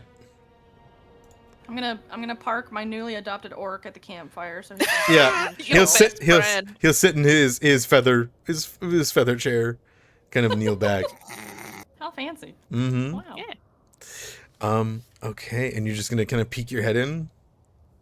Mm-hmm. Okay, sounds good to me. The smell that comes from the hut is something otherworldly, and yet at the same time, it's akin to walking into some, not hospital, not like a hospice or something like that. What this place smells like when you kind of peek your head in is the odd smell of, it's not dead flesh, it's open flesh. It's innards.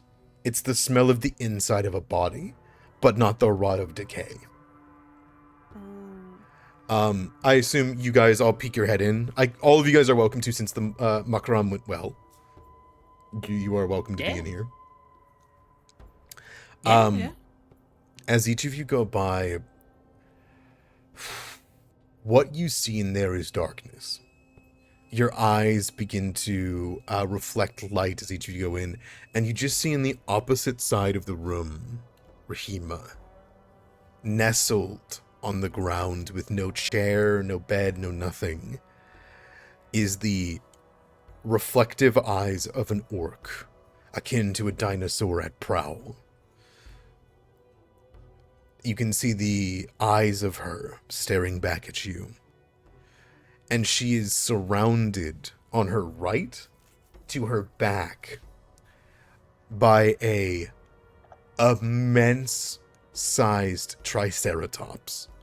Feathers adorning the giant head of it. You can see that a once proud creature is resting at death's door. Most of its body is intact. Most of it is okay, but that does not belie its great beak, its great eye, looking towards you for aid. You can tell inherently by looking at the two of these people. This woman and this triceratops are one soul. They are resting together in pain. Yeah, Rahima will step in. What happened? Did the undead did they do this to you? Do you bring a light in? She would, unless motion not. There's a wince of pain, but it is not the only light source. For nestled beside the triceratops, between the two of them, is like an egg in the nest of feathers. A magnificent amber gem the size of your torso. It radiates a warm glow, bathing the tent in a soft, soothing orange light, but not enough to see everything in here. Just like enough to see the area around it. A hand moves from their stomach and towards you, and it gets bathed in the orange light for a second, and you see an unnatural black hue in the eyes of this person, the reflective white light, and you would see long black hair running down their sides, their low gray blue skin. But worst of all, you would hear shifting sand. When they move their arm to reach out towards you, you see where their fingers were, about down to halfway past their palm, so that only their thumb remains. You would see the tip of the thumb and the top half of the palm fall down and you can see the inside of their hand from there. It is an open, unbleeding wound. Because where there is supposed to be skin, quickly spreading, is just sand. And you watch as more of the hand just falls into clumps of sand on the ground. As she reaches out towards you and expresses this effort, clearly disturbing their skin away like sand dunes. Yeah, Rahima would rush up. And is there sand on the floor? You don't know what sand and what used to be their bodies. Mm-hmm. Yeah, Rahima will rush up. Is there anything that I can do for her now? Would healing magic help this? Give me a recall knowledge on when you see them. I will say this.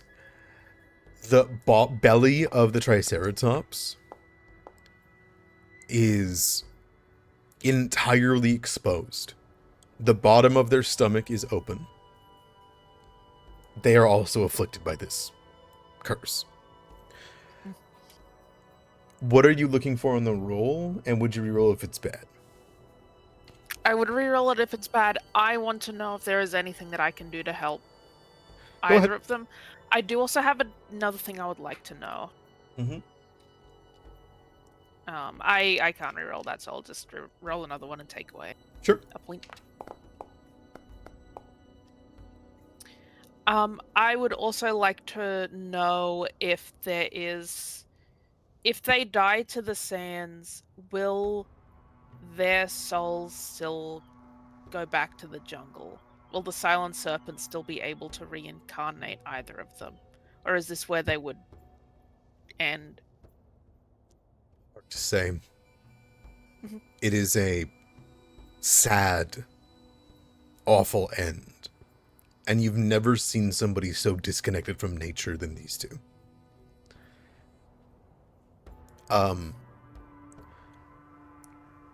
This curse, when you look at her, is on a glance a aggressive curse that is consuming flesh over time, but not consuming it in a traditional way. Instead, it is replacing flesh with sand. Where once a hand would be, all the way down to a stump would just be sand. They are slowly turning into the desert. You would recognize this as a supernatural curse that you've heard spoke around, especially in your line of work, that everyone is worried of, known as mummy rot. Now, it has gotten that name for many reasons. The main reason is it is mostly found near the mummies of the Nubian Empire, actual bodies of them. It is a misnomer, however, as it is not believed that it is given by mummies per se, reaching out and touching you or cursing you, but it is some kind of ambient curse on their ruins, or in the actual traditional sense, and it would reveal this to you now. It's said that once fully overtaken, they themselves become the red sand, if it fully goes through. That could be a myth, that could not be, but from what you can tell, somehow, some way, something has given them this rot. It is unable to be affected infamously by any healing magic. It is a slow death where someone watches themselves turn into sand. It does seem relatively early. However, the Triceratops looked like it was already wounded, and thus when it caught it, couldn't be healed. She speaks to you, and says, not the Triceratops, but the chieftain. The orc, yes. She speaks. She says, "Beautiful. Is it she? She is. None of them can What stand against my Suma. She killed all who approached her, and if she were to fall today, her soul would surely find its way to Oro. Such was her ferocity in battle. I will not have such luxury. I am so sorry. What did you run into? I heard there was undead, but You see she tries to move, and you watch as her hip, just like that side of her, just clumps into the ground. And she stops moving as you start to see her bones. Mhm. It was beastfolk first. Tieflings. Kingu. Lizardfolk. Then harpies. Then, once they could not get what they wanted, it was the dead.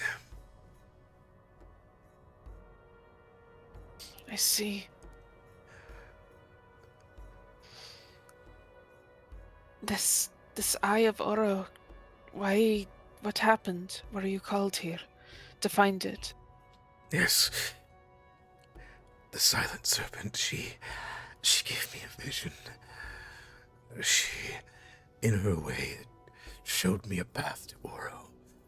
I saw it in my dreams, a path across the desert, a path back to the forbidden jungles to the north. We traveled there, found the ruins, and it was where she said it was. We were hurried on our way back, through the buttes, around the buttes. It's like they knew where we were coming from. They did not care for our ferocity.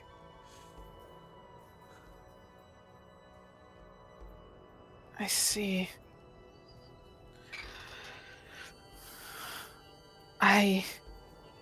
I'm sorry. I don't think I can cure you. I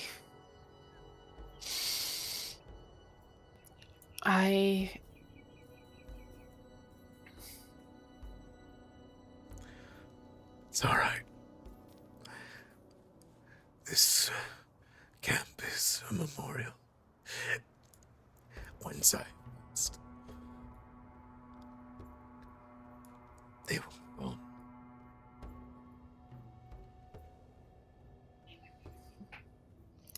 You fought well, and you led them well to lead them here, relative safety. Do you know this Eye of Oro? Were you told of its purpose?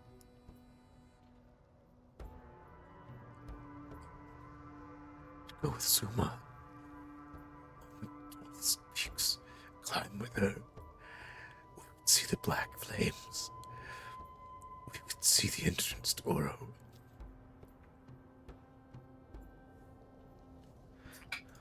Is the black flame something that I know is associated with Oro? Yes. Or...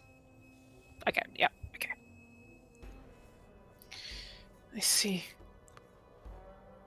I'm sorry you could not get to that climb, but I am sure that the Silent Serpent will welcome both of you in her arms. She will lean forward. Again, you would see clumps of her begin to fall away as she disturbs her own body. There must... tieflings here.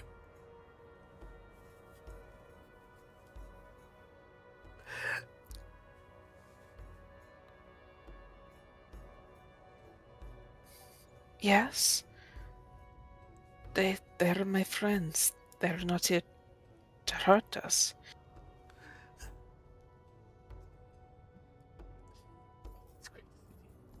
Speak up. Yes. They lean back, kind of like, I will not make it. I will not make it. Surely there's something there. I assume I'd way to undo the curse. Some great magic. Can Cora recall knowledge for this? I'm sorry. Oh no, If she continue. can understand. It's up to you how much I- you're translating, Rahima. I was actually going to say, Rahima will say, I will confirm with my friends. Please hold on a moment longer. And she will come back out and relay what she has been told. I will warn you, Rahima. You are aware the rot is contagious. I see. Okay. It is known for contagion on touch. They are both afflicted by it. Just a fair warning that you would know not to touch them. Right. I wouldn't then. I wouldn't.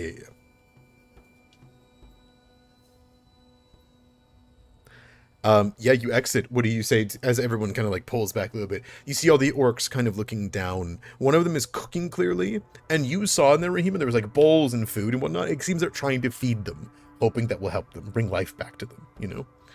Mm-hmm. Has anyone touched either of the chieftain or her feathered soul?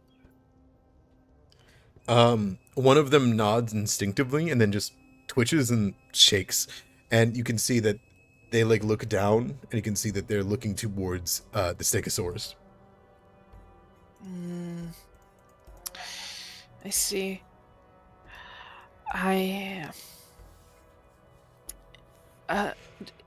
Ignis, and anyone from Kirat, do you know of any cures for mummy rot that could be found in the city? Can Cora do a big heckin' recall knowledge? Absolutely, you can. Sorry, go ahead, Rahima. Oh no, Rahima would just her eyes are a little misty. She wipes a tear away, but nothing else beyond that. Okay. The rolls have been made that want to be rolled, right? Just making sure. All right. Ignis. This is beyond your capabilities. You can put them to rest. You can try to alleviate the pain of it. But a rot like this is less of a disease and more a curse and something in between. It's rare, difficult, and actively goes against the magic of which you use to heal. Purely the body, nothing of the soul. That being said, you would be confident that the Vizier might have something that if you were able to purchase or ask a favor from him, he would be able to provide it to you. Now that would, however, mean that you need to make it back to Kirat and then come back here as fast as possible. Yeah. You need a method to tell them, however, that that is something that you need. On the other hand of it is Cora. Now, I'm going to be very careful when I tell you about this, Cora, because I'll say this, you either rolled incredibly well or incredibly bad, and I won't tell you which one is which, okay? Oh. There Why is not? a infamous poison in the desert. Its origins are mostly unknown. It is incredibly deadly.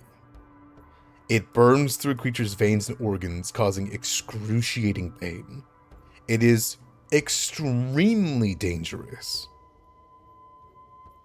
It is, however, ingested before undertaking arbitration, a method of cleansing before signing.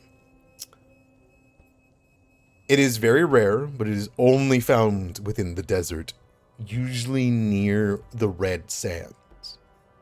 It is illegal, but less in the way that it's illegal and more like nobody would ever rightly sell the stuff. It is known to burn through and I put that in air quotations, most diseases and most magical curses, effectively purifying the body with pure, unadulterated poison, both magical and non-magical. A small dose results only in agonizing pain without curing any affliction, and a large dose will kill the creature outright.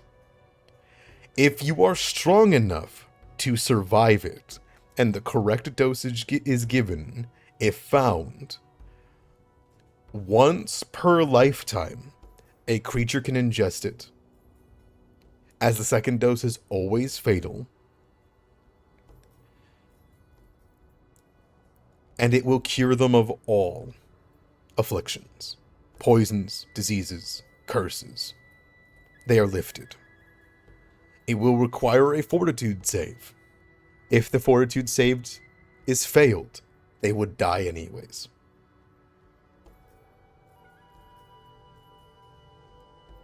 Well, now I don't know what to do, because this could be all complete bullshit. It is it's all in if you trust what you were given, per se. But you remember the burn very well. You survived it, though. I mean, with my record of rolling nat ones twice in a row, I don't know. I don't know if I do trust it. I don't...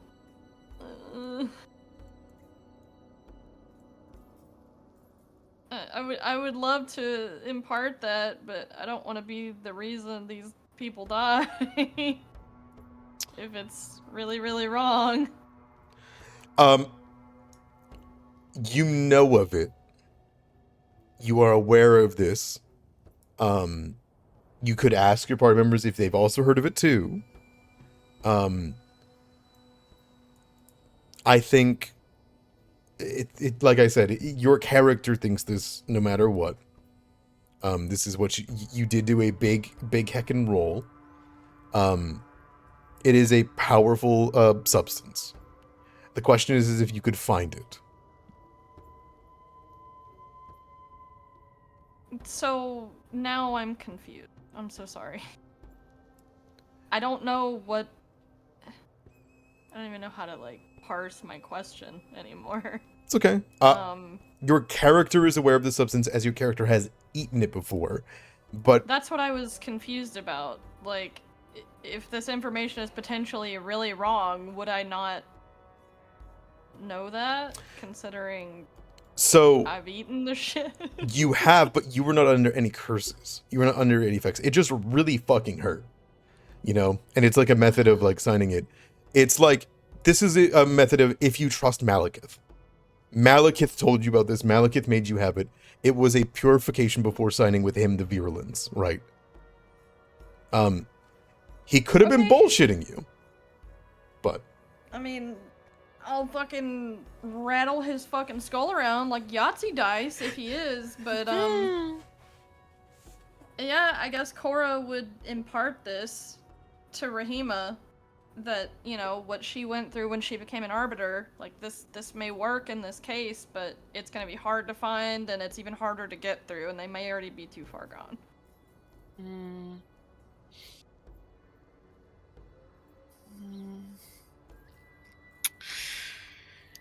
I feel as though our only other hope would be the Bazaar.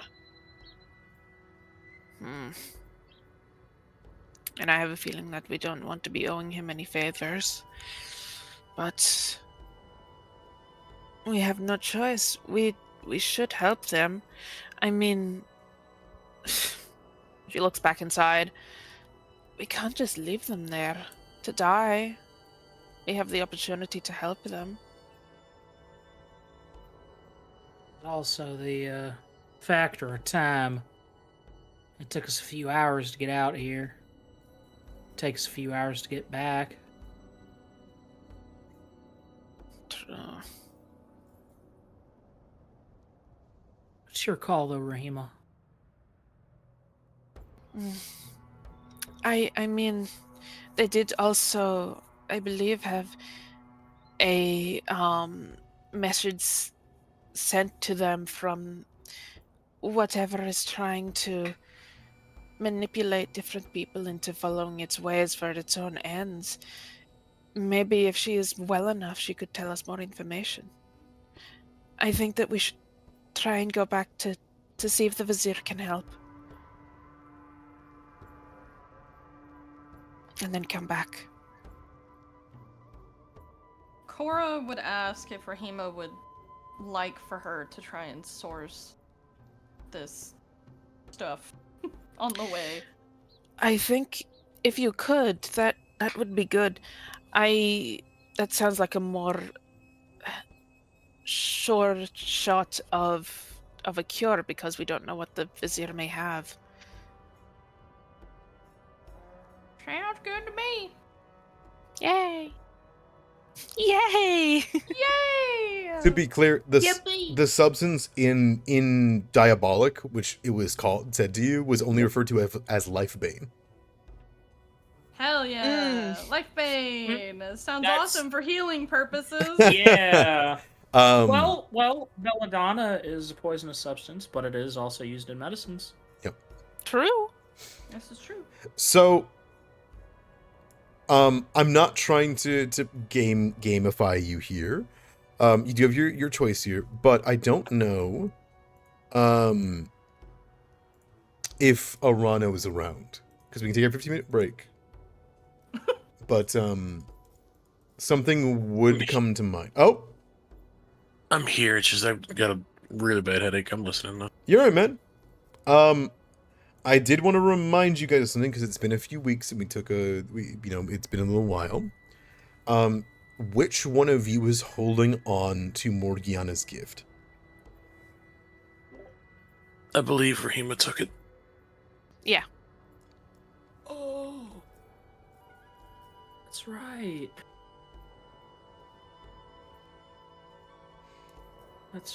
That's right. Morgiana's gift. It would,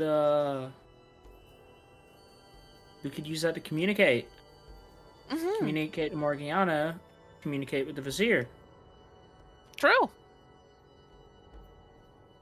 We could just ask the Vizier right here. Yeah.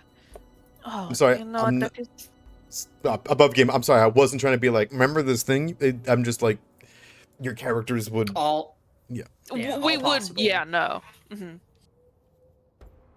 I thought about it, and then I thought I was thinking of a different campaign, so I didn't bring it up. It's okay. It's okay.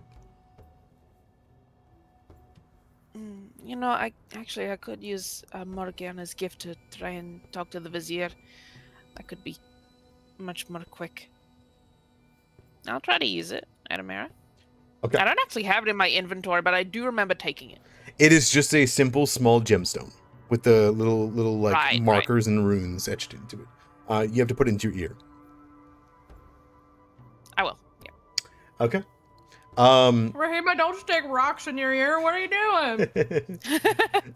doing? Sticking the jewel into your ear and kind of taking a moment, you feel this kind of like swirl, and you begin to hear whispers in your ear. There's like this low hum and thrum and words that are in the very back of your mind. It doesn't seem like it's good to have this in all the time. Right. But if you want to spend the 3 actions to attempt to communicate, you focus in on it, and you hear all of the sounds die out from your eardrum, and instead you hear this very thin, quiet reverberation, and you get the feeling that this is whenever you can talk. You inherently will know that you only have 25 words. Hello. We are with someone who has mummy rot. Can the Vizier help?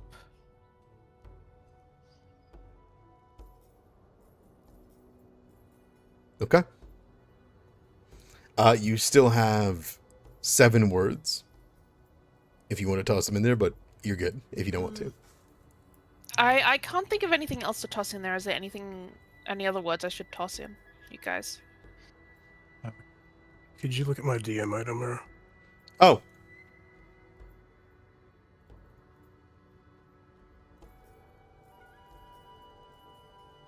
I would say yeah. You would say that probably.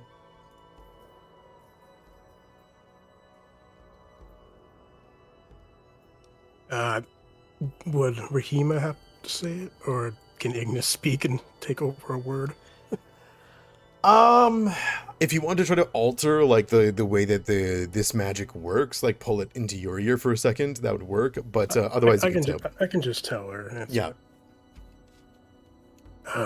Let him know Ignis is calling in his favor. Ignis is calling in his favor. There's a pause before a direct reply.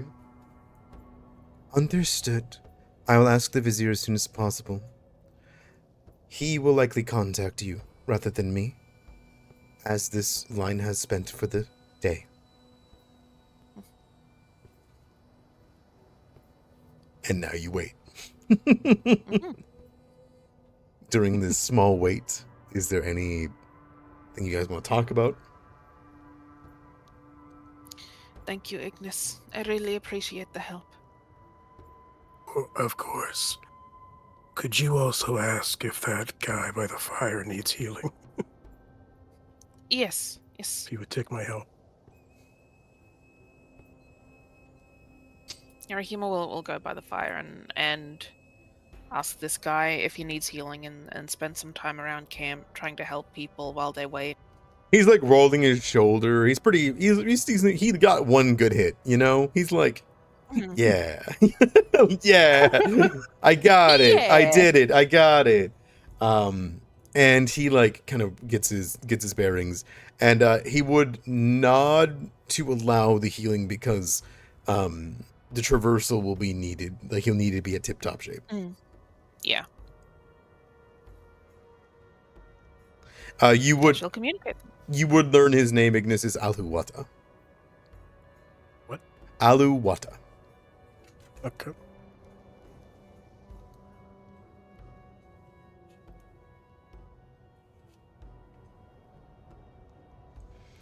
And you can cast me heal. Rahima, soon afterwards, you receive a message in your ear. It is invasive. Like, it feels as though someone just grabbed the side of your head and pulled on the back of your, like, scalp and then, like, leaned into your ear to speak to you. You kind of like, oh. You hear Hawkeye go, ah! As this happens. And you hear, I have one scroll that could be of use to you. You would have to come and fetch it. It would be of use for one creature. I am aware mummy rot, however, is contagious. Can I respond back to him, or Yes. is this a one and done? Okay. Could Hauke fetch it and bring it back?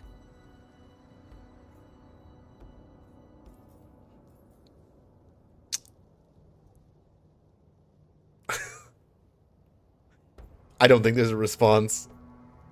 Oh yeah, that's true. Yeah, I forgot. Rahima like waits for a moment and goes, "Shit, I forgot how it works. Fuck." Okay. He does have a single scroll, for one. I am tempted to send Hauke back, but I think at least one person will need to fetch it, because I don't know where Hauke would go.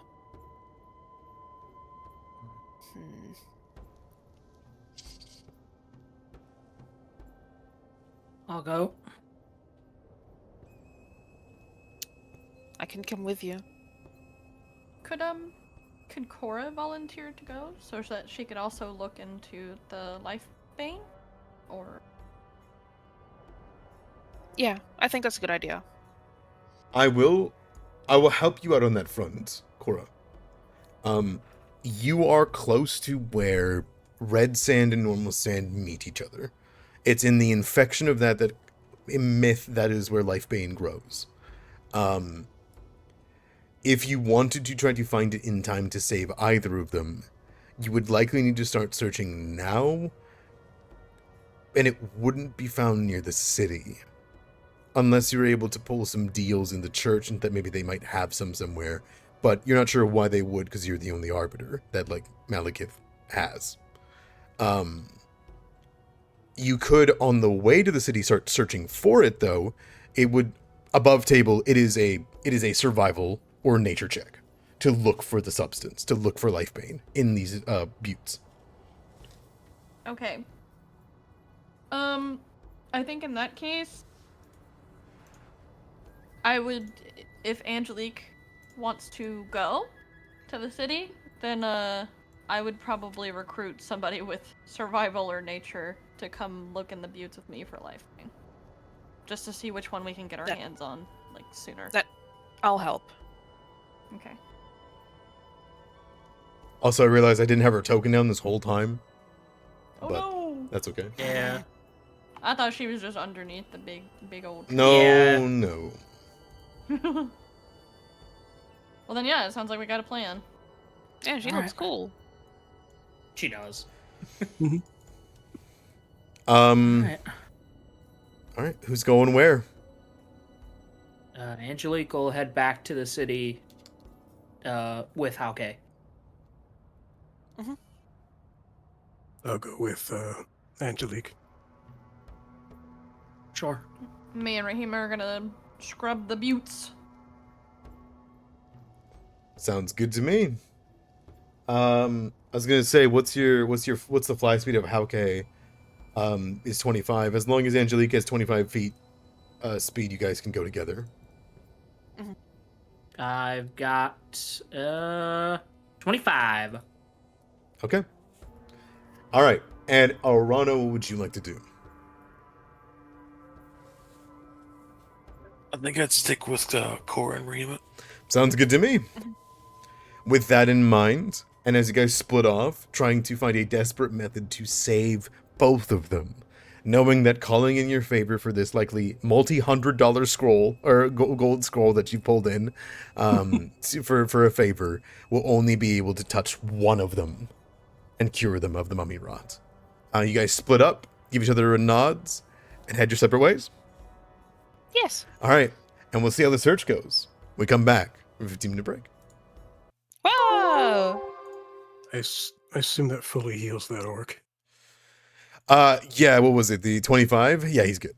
Yeah. Yeah, he's fine. Okay. He's feeling better than ever before, I think. that was more than his maximum HP. So Oh shit. yeah, he's fine. All right. He's solidly good. All right. Well, I'm excited to see how this goes.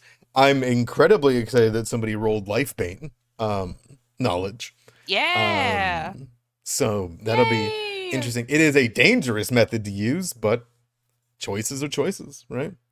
More in the method of, I mean, you can't force them to take it if they know the risk, right? Like, yeah.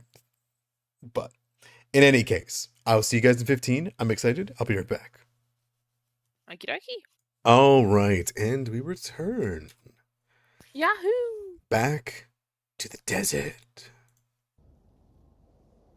Now, all that aside, we have multiple different methods of which to save this strange situation from what it was and what is happening. We have decided to split off in two different directions. One, to collect a scroll of which the vizier has promised that could be of aid to one of them. A favor called in by Ignis.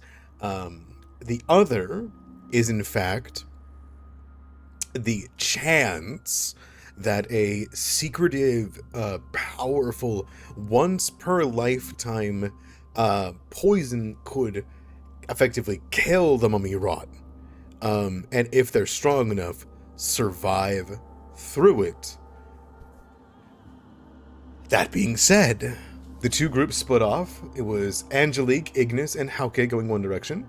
Cora, Arano, and Rahima all going in the other, correct? Yep. All right. Yep. In the prosperity of saving time, I will only ask you this. It will be offered for free because of what you've called in a favor, Ignis. So that Yeah. is not the issue. It is not a monetary value, but it is a time-based thing. So the first thing we're going to go through is how fast is Cora, Arano, and Rahima, if they can, able to find Lifesbane? So could I get a it's gonna be 4 hours that will be before the other two arrive back with the items and with Hauke. So could I get a survival or nature check from the three of you?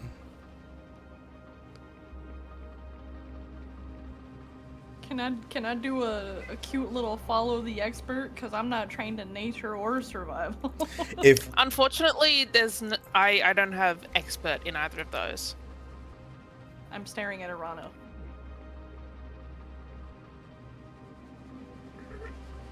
I am trained in survival. I have nothing in nature. damn, Okay, we ain't got no experts up in this bitch. you could aid on the other hand. Sure. Okay. Do I have to roll one of those two skills to aid? You can roll anything to aid. Okay. So, alright, riddle me this then. Yes.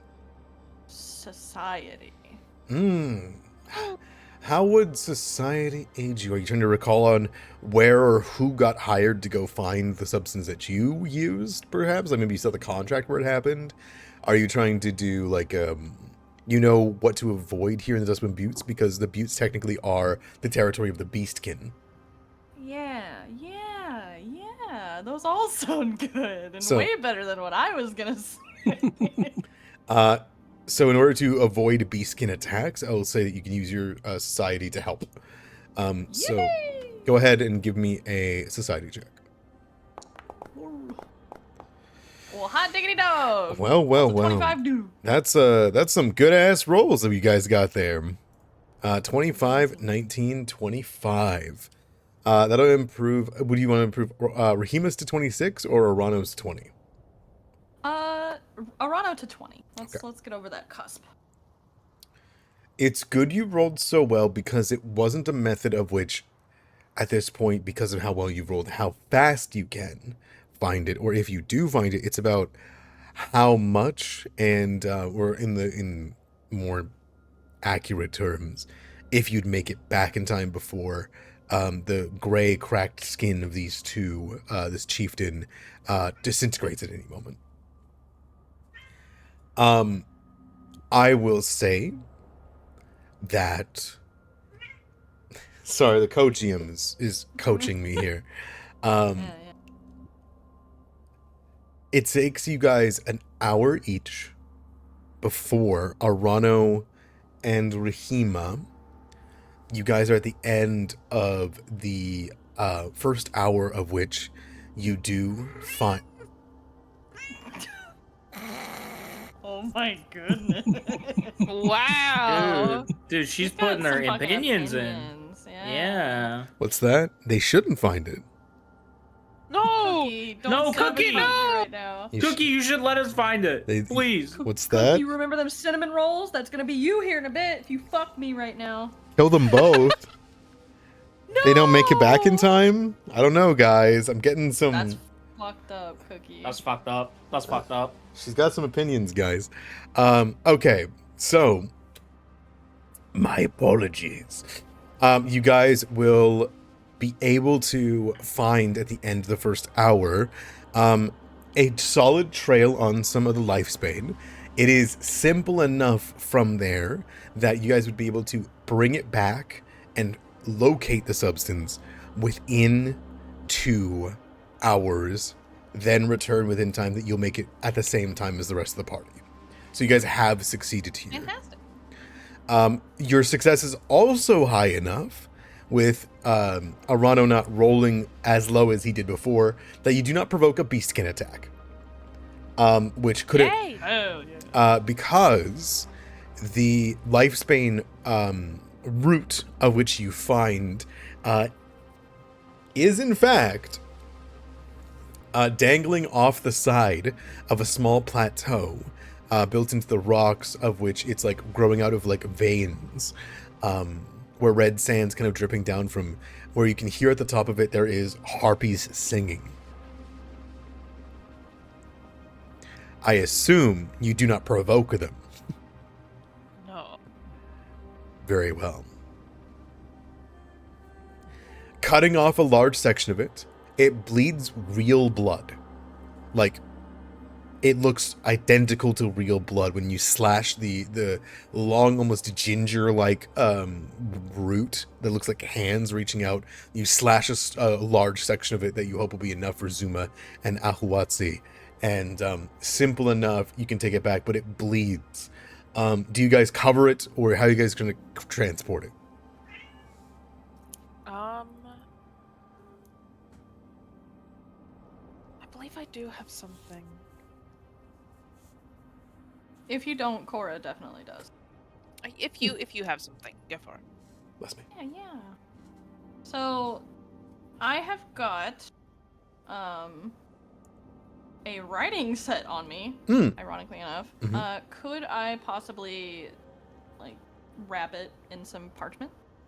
Yeah, you wrap it in parchment, for sure. Yippee! Now, one thing that quickly becomes apparent is that the lifespan begins to wither and die extremely quickly. Extremely quickly. Like, it begins to, like, wither and decay. I would like any of you to make me a reactionary recall knowledge to see if you can figure out a way to save it. If it is bad, I will re-roll. Okay.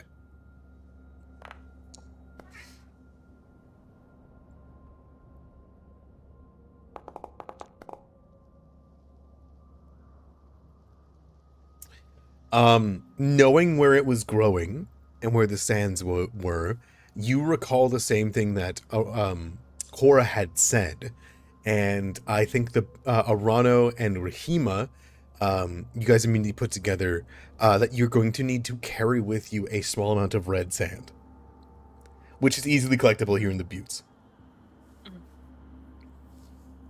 Okay. Putting on some gloves, do you place it within the parchment? Yeah, make like a little snow cone action. Okay. You wrap it entirely in there, probably having some trepidation as one of you who reaches down to get it is grabbed by the sand itself before you can take a piece off, capture it, put it inside the parchment, and bring it back home to the camp. All right. Your return trip is easily successful with the bonuses that you guys have rolled. On the other side of it, you guys with the more guaranteed success know your way back, and Kirat is big enough that you do not lose track of it. What is the concern, however, is losing your way on the way back. Upon arriving at the gate, you see that Morgiana is already waiting for you. Whenever you arrive, Angelique and Ignis, you see Morgiana kind of in her hood, the very light white silken robes and whatnot, just sitting there, the mark on her forehead emblazoned. She looks up towards you, and she kind of reaches into her pouch as you guys are approaching, and she holds it out. Thank you, Morgiana. She nods. Morgiana Angelique does. says, Be swift, but I will warn you. It is simply a method to counteract it. If its magic is too strong, then the Vizier's creation. It will fail. Good luck. Thank you.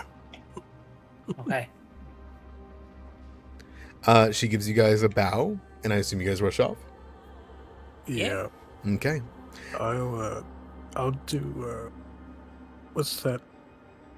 The recasting a spell over and over again to Yep. do, like, know the way. Know the To get way? back. Oh, perfect. Okay, know the way does, let me see, because this isn't the cursed desert area, so you're fine on any directional magic.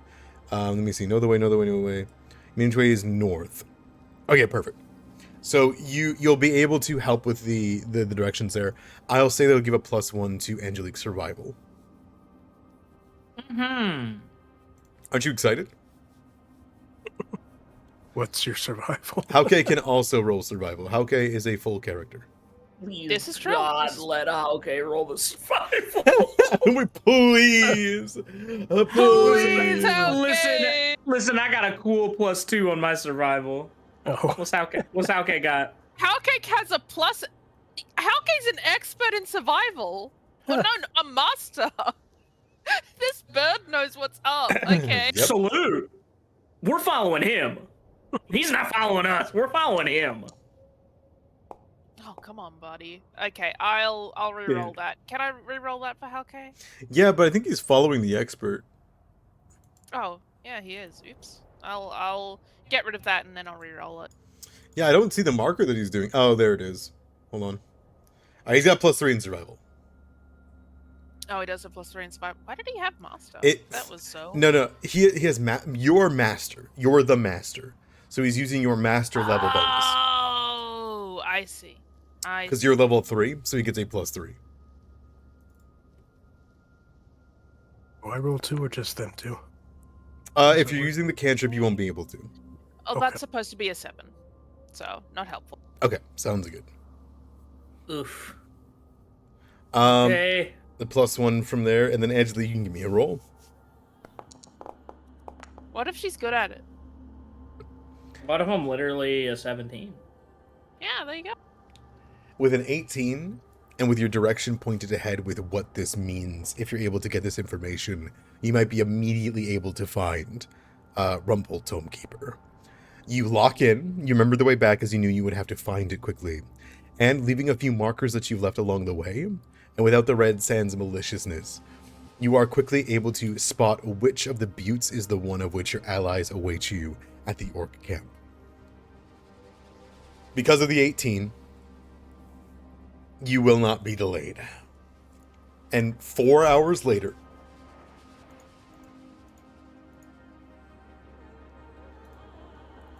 all of you are able to meet back up within the orc camp. It is Cora, Rahima,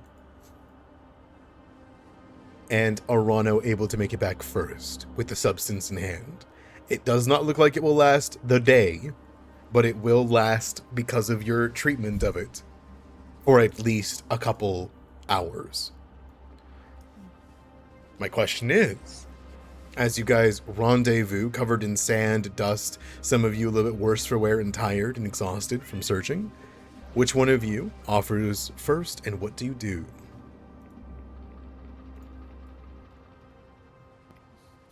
I think we'll have to give her feathered soul the root. I don't think he will last for much longer. Our scroll, we were warned it's counteract. If it's too powerful, then she just doesn't say anything. She trails off. It should go to the chieftain then. She's less worse for wear. Hard. And hand them. If only Rahima wants to go in there. You can come in, but Rahima will take it if you offer. Yeah, she'll offer it. Okay. Going in with Limit just the scroll. infectious contact. Going in with just the scroll then? No, with the. Oh, actually, I should do the root. Wait, no, actually. It's tough. Can help with either. Could I'll- Cora I'll- assist with the life bane since she has done this? Absolutely before?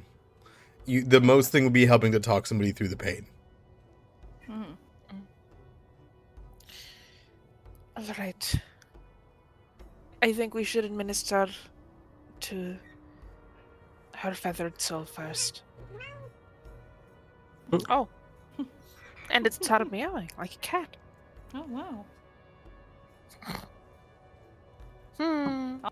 Eh. Like, on Geb, dude. Where is Phaedrus? On Geb. Yeah. You enter inside and you see Ahuatsi herself is lost most of one of her legs.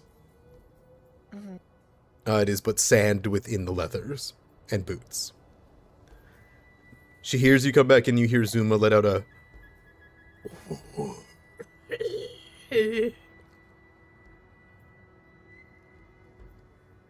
Have you brought something then for us?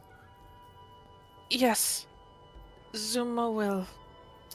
It will hurt. But if she can get through the pain, she will be cured. You have brought something And- for her. Oh, And you. We have a scroll.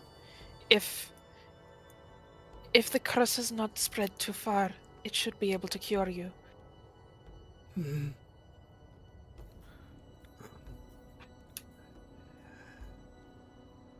Very well. Can you, do this magic you brought? Is it going to work? I will try. It should work, but it is not guaranteed for you. Like I said, if Zuma can get through the pain, she will be cured. Hmm.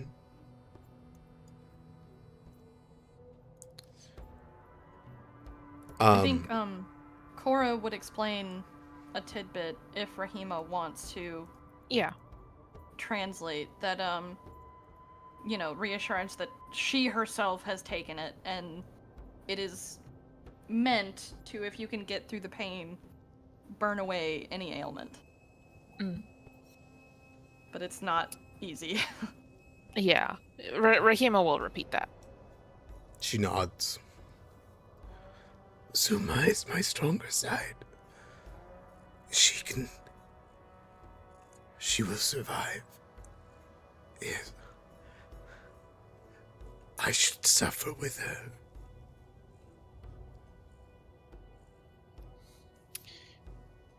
No one should be suffering, but we will do what we can. And Rahima will take the life fruit. Unless Cora would like, is there any special thing that Cora would like to do first? I think if Rahima's gonna do the counteract scroll, then Cora would probably administer the life bane, just because she's like I said, right. she's done it before. But it's totally up to you. She's following your lead because she doesn't want to be, she doesn't want to overstep any boundary. No, of course. I think Rahima would actually, since you have experience with it, she would like you to do the life bane if you could. Sure thing. Life's Yeah. Life's bane. Life bane itself. Having it is good. You have what you need, Cora, and you can make the check. I will, however, ask this. Are you going to be the one to parse the dosage? Because too little will only hurt, too much will kill. It is a straight medicine check. I kind of think she has to.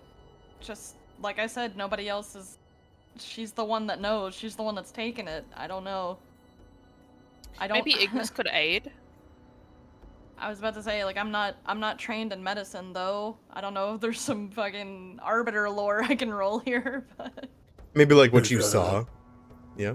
yeah, just based off of what she remembers. Otherwise, if this is something, I'll let you use she your would Hell Lord be- to She aid. would be hesitant to invite Ignis in, knowing it is contagious. Like, she's already, me and Rahima both are already taking a risk. I don't want to bring in the gang. You know what I mean? But what did you say? I was saying if you were outside the tent and gathering how much you needed, I would allow you to use your hell lore because you have seen it done there as a aid to somebody using medicine. Oh. Otherwise, it would be a straight medicine roll.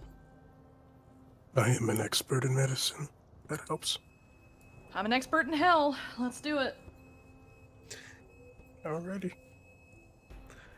Outside, away from contamination, you two can make me the roll to get a perfect dosage for. You're giving this one to Zuma, right?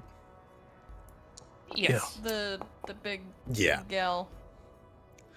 Okay. With a success and a critical success, you are very confident you will not kill Zuma with this dosage. It will be exactly what she needs. It is a question if she just survives the lifespan. Sounds good. Returning back within, I assume you give this. Mm-hmm. Rahima, you hear Um, from Zuma as you approach. Go ahead, Cora.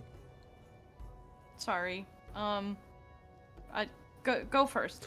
Oh, That's fine. Zuma just simply would, whenever Cora approaches, Zuma would say in a low tone the first time you've heard her talk in this pain. What have you brought me? No food, please. It is not food, it is medicine. If you can withstand it, it will cure you. I am strong. Will heal. No more bad tasting medicine. No more after this. I think if if she's got the capacity to kind of joke here a little bit lightheartedly, Cora would kind of like tilt her head a bit, smile in her eyes, and say, "Well, to me, it kind of tasted like a sweet fruit." Well, to my friend who's taken it before, it tasted like a sweet fruit, so surely it won't be the worst thing you've tasted.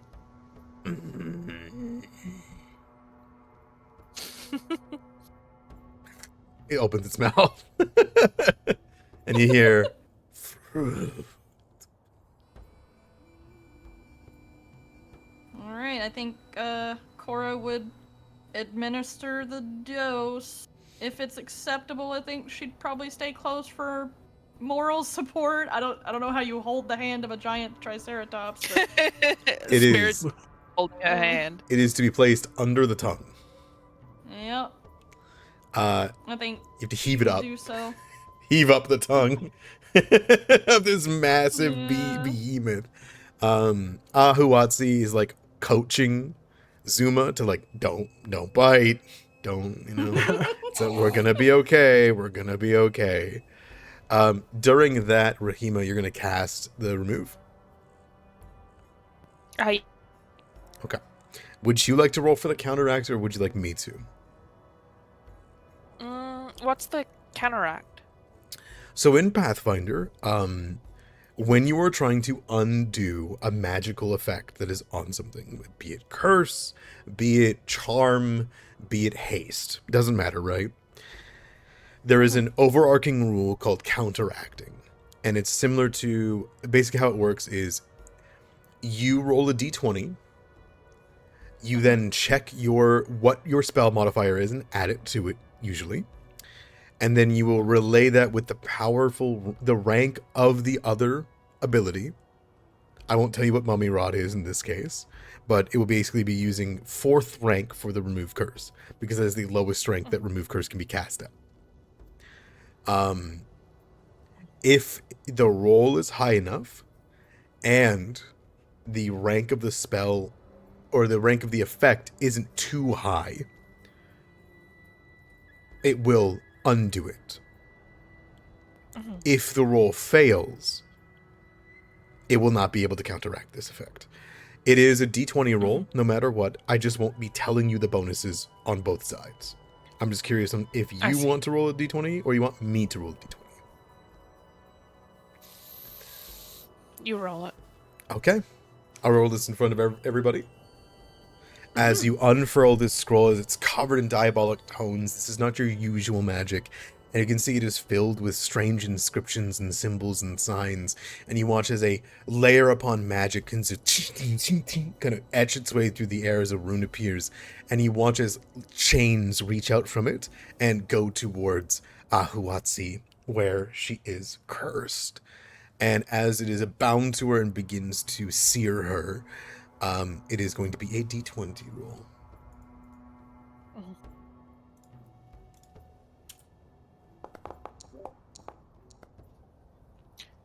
Dude! Okay. Can Can I sacrifice a hero point? Yeah, could I sacrifice a hero point as well? No matter what, nobody would have been able to hero point here.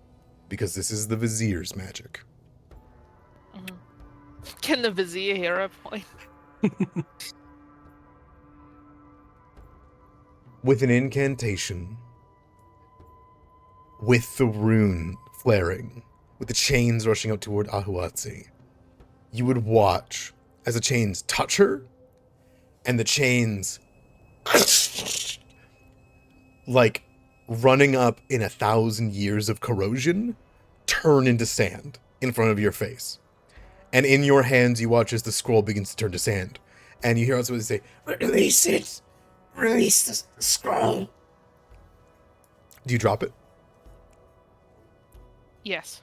Before the scroll turns to sand that can touch your hands, you throw it into the air and you see it disintegrate and it becomes clumps in front of you. This long lines of two things of sand.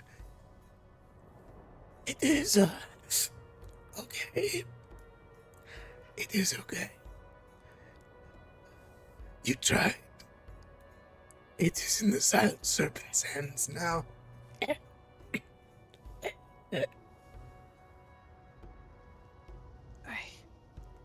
I'm sorry, I thought it was supposed to do something.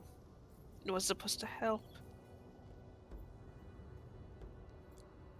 Cora would like to check if maybe there is any life bane left over. Maybe There they is. could both. Oh. The Triceratops took most of it, but a small body like that does not need much. Your critical success, I would allow you to say that you have 2 doses ready in case this happened. Woohoo! As you guys got a critical success. Cora's definitely nervous, but she looks at Rahima and she nods. She doesn't say a word, but I imagine you get the gist. Mm-hmm. Rahima nods as well. You hear Zuma, however, in between this, in the silence go, "Boone, Boone, why are you not better? Kill me. I wish to die with my other soul. I will not go to Oro without her." No, we can help. We have a little bit left of the lifespan. We can help. We can try still. There's a kind of churning before there is a relaxing. And as you move up, Ahuatsi kind of gives a wary glare at this strange medicine. This poison more than medicine, meant to nearly kill somebody, no matter what. And she opens her mouth, flicks her tongue upwards, seeing what happened with Zuma, and says, "For trying it, Shellsinger is yours." And she'll roll the Eye of Oro towards you before she goes lax. I'll take it. Now, for that purpose, I wish to ask you this. Do you have anything you wish to do or say to both of them before I roll my fortitude saves for these two. Rahima will, using whatever, like, she will take a like very small water skin, clearly not meant for drinking water, and she'll take, like, squeeze out a little bit of this like dark ichor, and even with no, with the risk of infection, that's really dire. Um,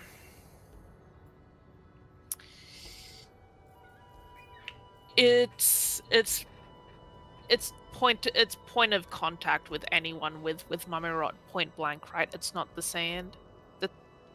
The sand arc typically is what not to touch.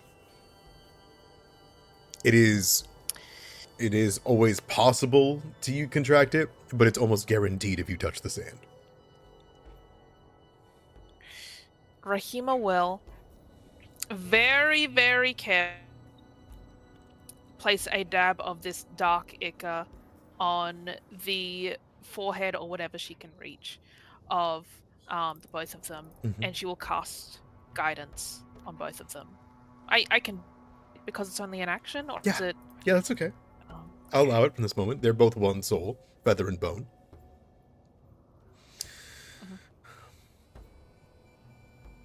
Do you say anything or call out anything? Hake is like perched on your shoulder.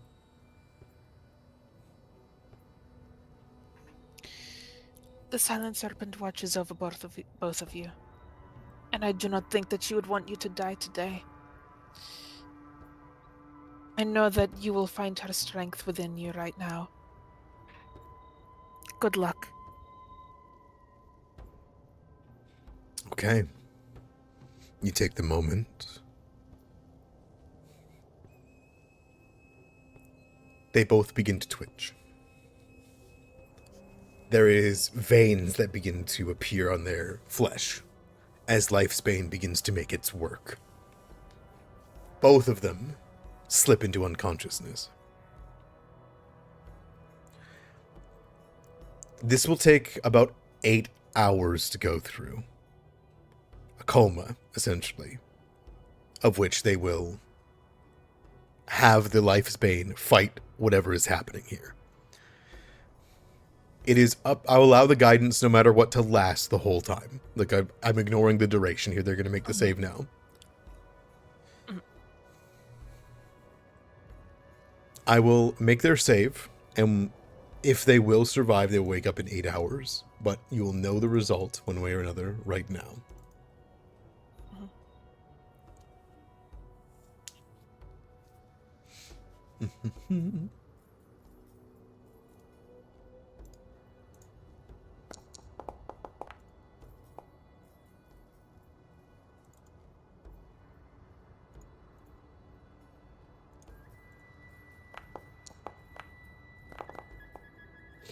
Okay.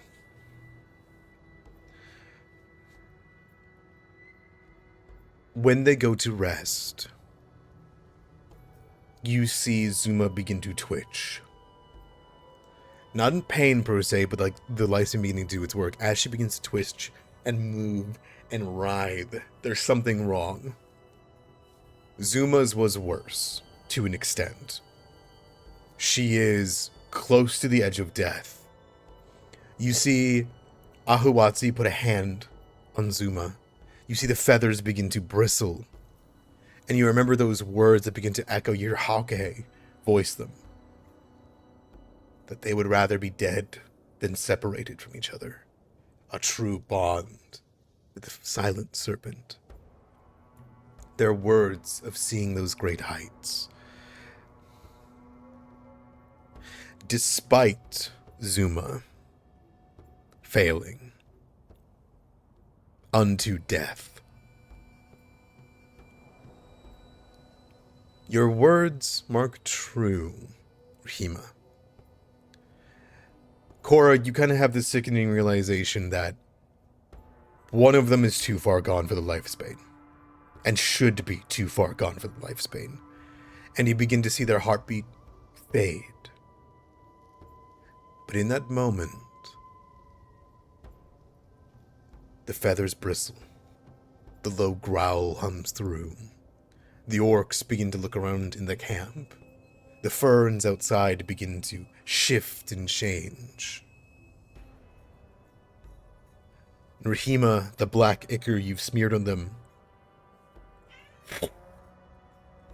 lights on fire. But not red and brimming and blue or anything. Pure night black. It spreads down the head, catches onto the feathers, and runs its way down her veins. And where the sand means to end her heart and her organs,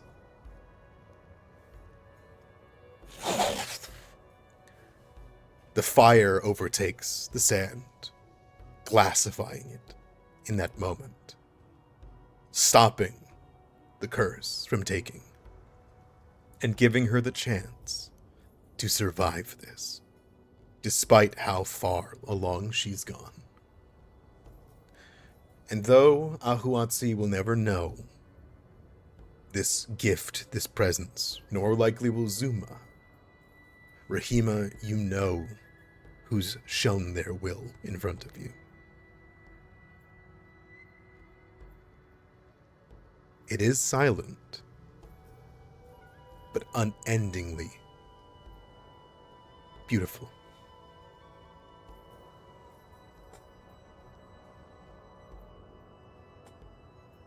What do you do? So they seem to be surviving it? Zuma was to die. Right, yeah.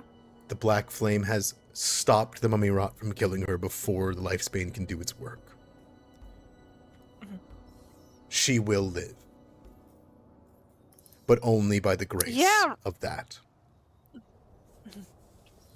Yeah, Rahima like has been waiting with bated breath. She's been like looking on, she was clutching. I assume there's like some fabrics or feathers like around the entrance. And she's been, even if someone tried to catch her attention, like over the course of these hours, she's been pretty non-respondent. She's been praying to the Silent Serpent to try and reach these two. And upon seeing the black flame march its way down and cleanse away some of this sand, she will hop up and start like cheering and yelling, like, she did it! She did it! She reached them! They'll be okay! Oh, thank you, Cora. Thank you, everyone, for helping them. Yes! Yes! They'll be okay. They'll be okay. The orcs go, they'll live! You begin to hear like a shout as they begin to let out a ruckus in the middle of the dustman buttes echoing between the canyons. You hear that, shit. and you would hear Hauke lean back. I assume let out a screech. People begin to grab things. People begin to excitedly jump around, realizing that in the face of certain death, it has survived. And with that in mind, everyone just begins to grab onto each other. You can see, coming over to you, Rahima, a bunch of the orcs all just embrace you for a hug, as well as grabbing Hauke and offering food, as you have the Eye of Oro beside you. Yeah, Hauke will definitely grab some food. Excellent. You see the orcs turn over and say, we'll have revenge. We'll have to get them back for what they've taken from us. Thank you. We gotta go back there, back to that door. Yes, but not that for now. Celebrate your victory. Forget your vengeance. For just one night. One night. One night. Tomorrow, And we march back. I hope you will accompany us with us. We will get revenge for what they took for us. we will have to talk about that. She'll look back at the Eye of Oro. The door you mentioned? They nod. One of them says over, "Oh, what's he? In their dream from the silent serpent, they saw a great door. It is what helped guide us on landmarks. That is where we were attacked." I see.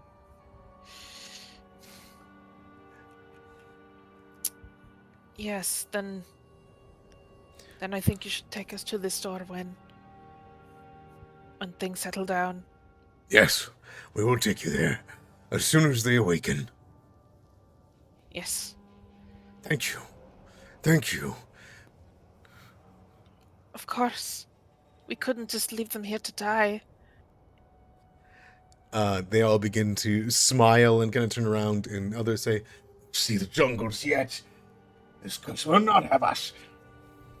And others begin to look over, and with the mummy rot's active problem gone, though they have to survive lifespan at this point, they're not going to lose any more of their bodies. They look over and say, "Is it safe for me to return to my feathered soul? Can I collect their remains to bring them home?" I'll look over. Is there any of the sand still left on them? As you kind of look over and kind of step towards the direction, tough to say, but you don't get that presence anymore, especially you, Cora. The moment the lifespan's taken root, though this will only happen for them once in their lives, you don't think they will that curse is here anymore. Yeah. Cora definitely nods, smiles, and kind of like pats the snout of the Triceratops a little bit. Told you it tasted like fruit. There's a chuff in like the sleep of like a little bit of a. You can tell that they're already brimming with a burning fever, but that's the least of their worries at the moment. They'll make it.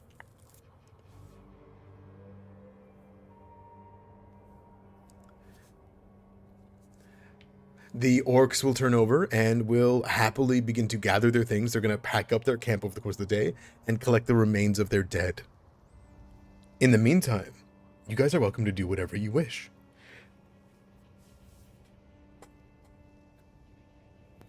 Cora, is it too late now for your meeting? Or what you had to do? As long as I'm there by sundown, it's fine. How long do we have until then? If you rush, you have like 2 hours. Perfect. Okay. Let me drop the Eye of Oro into your inventory. Hold on. Thank you. Yeah, I got you. Like Mr. Krabs' first quarter. It's just a huge rock that takes like 5 bulk. You're not far off. Oh, God. Yeah. I can see why you needed help carrying this thing.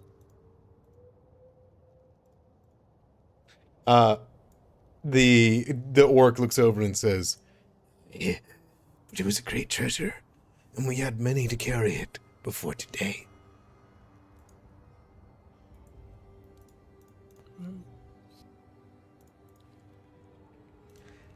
Here you go. Well, bam. You are just barely under encumbered. All right. And are you guys heading back already? I think so. Rahima will tell them that they'll return tomorrow. Very well. Unless we are going to come back like after that, but I figured that we would come back tomorrow and like talk with the guild and what we found. They offer that you're able to rest here if you wish to, if you want to come back. If not, they will see you tomorrow, and they will not leave until you arrive.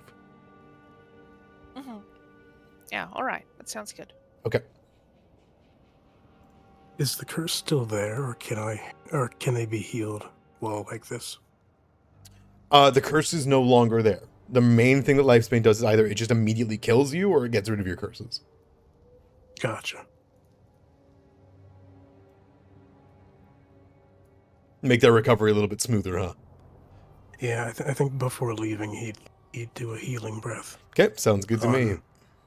One on each, so that if something happens in the night, it's to kill.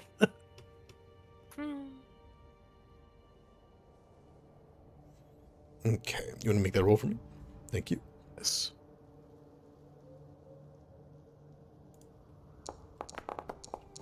All right. Oh, never mind. I forgot the extra plus 16. Even only 19 still keeps her Zuma near death, but that's just because of how much health Zuma has. Yeah, I figured. Zuma's a big ass triceratops. I rolled the 3 and I was like, oh, that's no healing at all, but I forgot about the... Pathfinder's better. Yeah. All right, and 29 for Ahuatsi, who that does bring her over half.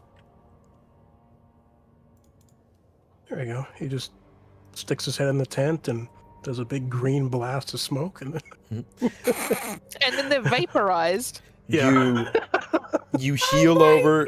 She's not going to get back her fingers on her hand, and she's not going to get back most of her leg. But the muscle's mostly there for sections of it. She will survive, but she will not. It is clear what they have lost, you know? Yeah, absolutely. But they will absolutely survive, and that does bring them comfort in the twitching, agonizing pain of life's pain. All right. So you guys gonna head back down, Kirat? Yes, sirree. All right. Well done, you guys. That's probably the best that you could have possibly hoped for. Awesome. Thank you, everyone. Yay! Hell yeah, dedicated.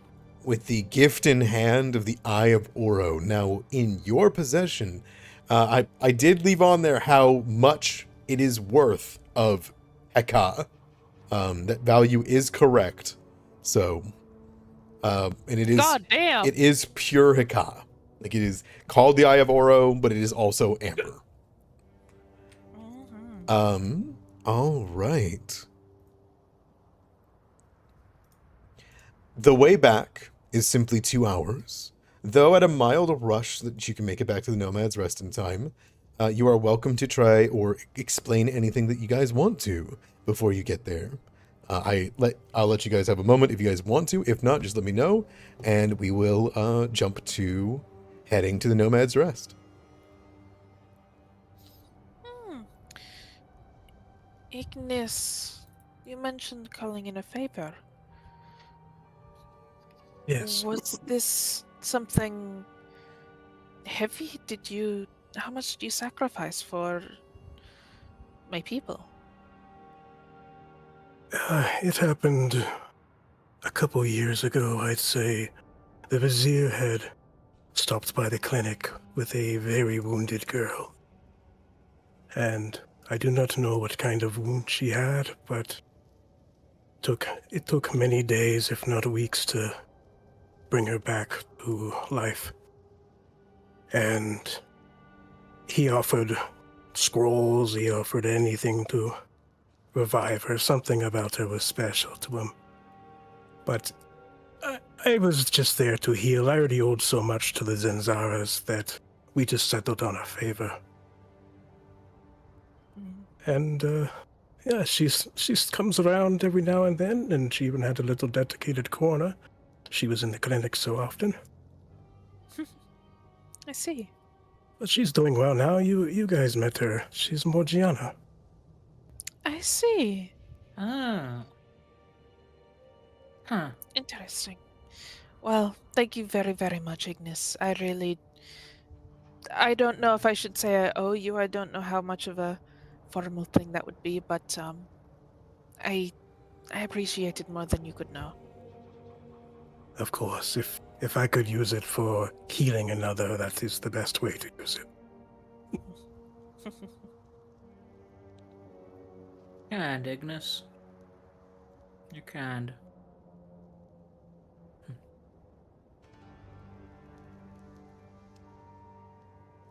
You are lucky that sunset is also the time that the Ruby Gate is open. You were saved from having to spare another 2 gold by going out of the gate and going back in. But on entry, you do have 2 non-tieflings.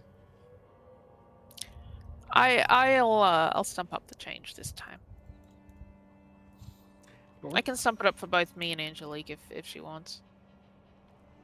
Sure, by all means. I guess I'll get you next time. Thank you. Okay. The guards wave you in, hoping everything goes okay. And as you guys enter inside and make your way down, I assume you're heading right to the Nomad's Rest Corps with the party? Hell yeah. Sounds good to me. Before long, you've headed down the streets, waved towards people who have offered you many assortment of items and food and water and the like. Make sure you guys, I guess no, if you made it back to Kirat, you would have had a stipend. You can go get some water for free. It's okay. And easy enough, you guys can make your way to the Nomad's Rest, which for those of you that haven't been here before, it is a small building that is made up of sandstone. And while it isn't much on the surface, there is still a plot of land that is carved out for it, despite being on the surface level only about like 45 feet or so. But you can hear and smell the incense and the smoke that's burning down below that leaks up in this blues and greens and yellow colors.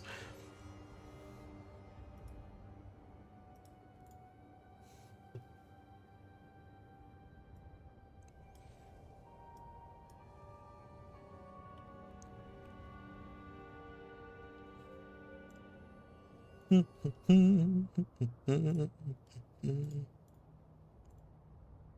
this is the place. Knock knock, guess who's back?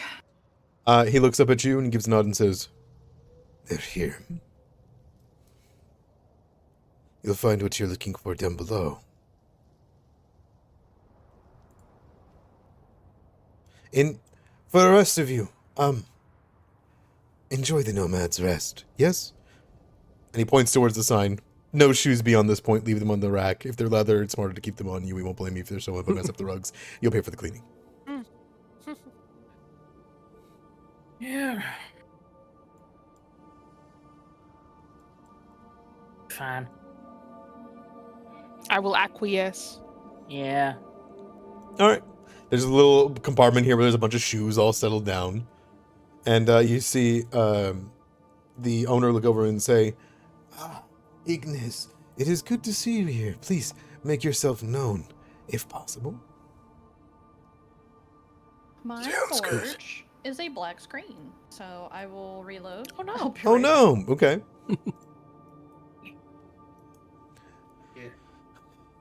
Yeah. Angelique is now like 2 inches shorter because of the heels. Still 6 foot, what, 3? Yeah, 3. Oh wow, Rahima's the same height as you now. I think I'm also now the same height. No, not really. Yeah, she'll sit down and, where is it? Where is it? Where is it? Please, enjoy down below. It's past the curtain. Oh, alright. Sure. I assume that's this stair. That is the upstairs to my room. Oh, okay. I misunderstood. I misunderstood the map because there's This like way. nothing here. Yeah, I see. Immediately, Rahima, you see the smoke, purples and blues. You hear chattering down below, the clacking of glasses, and the sucking of hookah.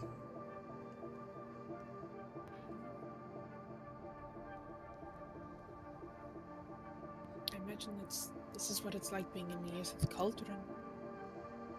Or near it, I guess. Immediately as you go down, you see in the corner is a scholar that you recognize, just hopping some hookah, staring down, writing on something, and she looks up towards you all in surprise, and she's gonna puts up a hand. Yeah, I'll wave back. Otherwise, you can see that there is a tiefling with his beautiful tiger skin over her shoulder that is leaned back and talking to somebody, who immediately turns away from her as you see a gentleman in full armor, kind of like looking over with a broken horn, who like does a double take as he looks toward the entrance with these red scleras and these like bright eyes, scars down his face. And he looks over in surprise and says, Arano, he stands up at this like immediately, and kind of gets up and he from being seated on a pillow, and he holds up his hand.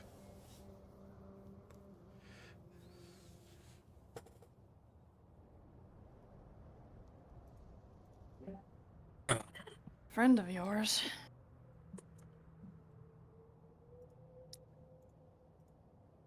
Is this, who I think it is? It's Kairos, yes. Okay. You're hanging in there, man. You hanging in there? You all good? Yeah, it's, I got you, man. I got you. We're almost there. shifting over into a migraine, but I'm good for now. Okay. He looks over at you entering, and he holds up his hand. You're back already. I heard rumors, but... And he'll hold out his hand to clasp yours. There's only like a slight hitch of hesitation at that as he goes and returns the gesture. As you both clasp, you hear the rattling of it, and he says, What brings you back? What brings you here? I've never known you for entertainment. You know me not for it either. I'm simply at a meeting. He gestures towards the woman, and she gives a little wave with claws. He says, don't believe you two have met. I don't want to stop you if you're here for... And then he looks over your shoulder and sees Angelique, Ignis, Rahima, and Cora walk in. And he kind of gives you a look of, oh, fuck, am I interrupting work? You know, that kind of thing.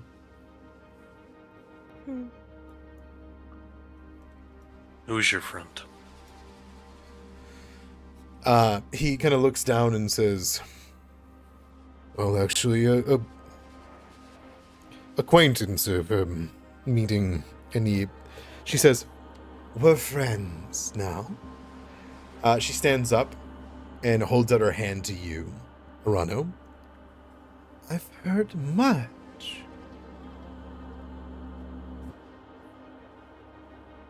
I'll accept the hand and return the shake. I am Jelira. I am here to help you.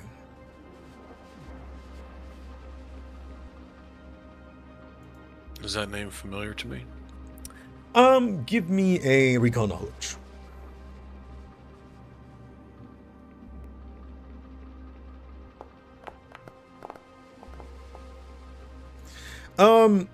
Yes. You keep a good pulse on like things coming in and out and whatnot, but Jelira's ship came in not too long ago. Jelira is in charge, or her family's in charge of. She's one of the few mercantile families that leave Kirat as missives and emissaries to other places and then come back with supplies. Right? She is a weapons dealer. Not like specific magical items or anything like that. She is a provider of arms to Kirat's militia. Oh, okay. And she like leans forward and says, we were just having a business discussion.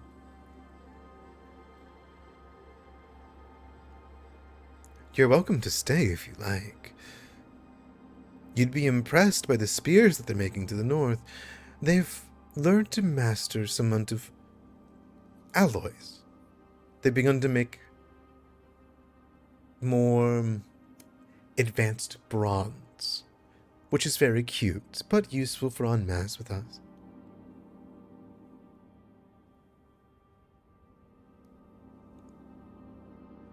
I'm sure this is going to be a fruitful conversation with you two then. You see, kind of Kairos gives a nod and says, you usually should meet with Zavara, but in lieu, he kind of like sits down out of his depth. For those of you that haven't met Kairos, the three of you are welcome to make me a recall knowledge if you want to. The four of you, in fact, on who he is. But he's kind of like sitting down at this point. Ooh. Where is it? There it is.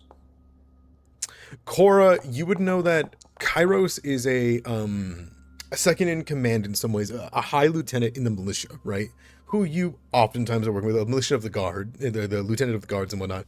But he's one of the few high-ranking members of the militia that is not on the expedition at the moment. And you would know with your higher role there. Same with you, Rahima. You likely have heard his name before around.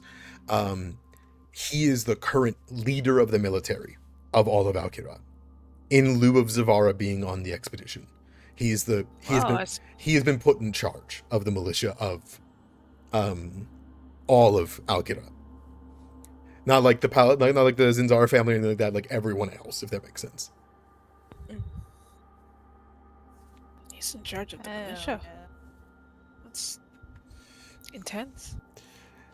He sits down and says, "Don't let me interrupt you, Orono, but it's a fruitful conversation. We'll be able to bring in at least 350 spears by next winterfall." I'm not one for speaking on business or negotiations, but we've also been in talks for installing new ballistas on the walls. Bolts. They don't shoot farther, but they last longer. As you know, much of our ballistas were hastily, shoddily made for harpies and the like.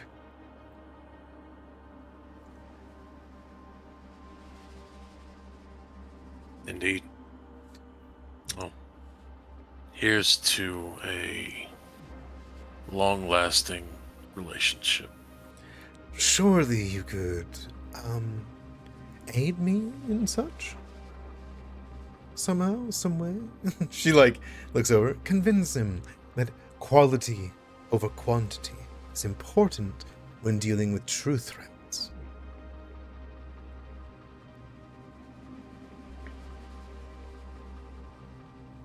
Can I do a sense motive on this Absolutely. individual? Okay.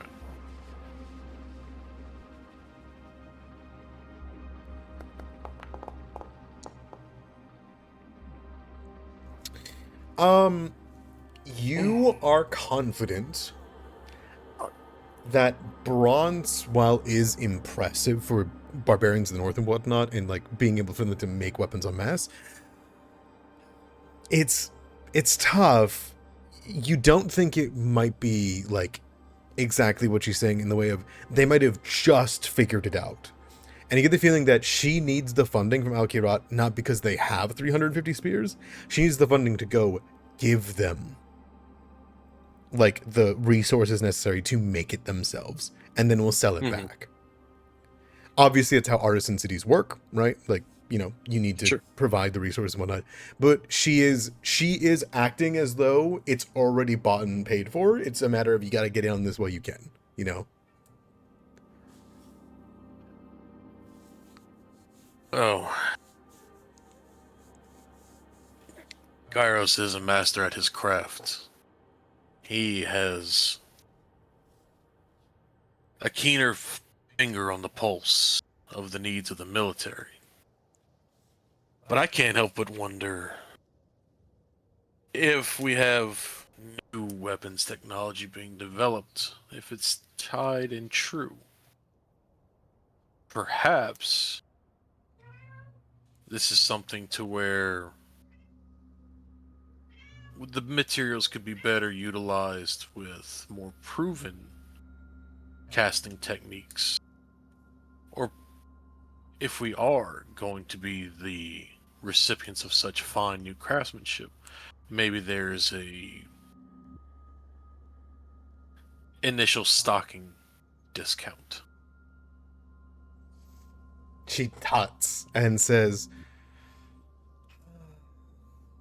"How very Zinzara."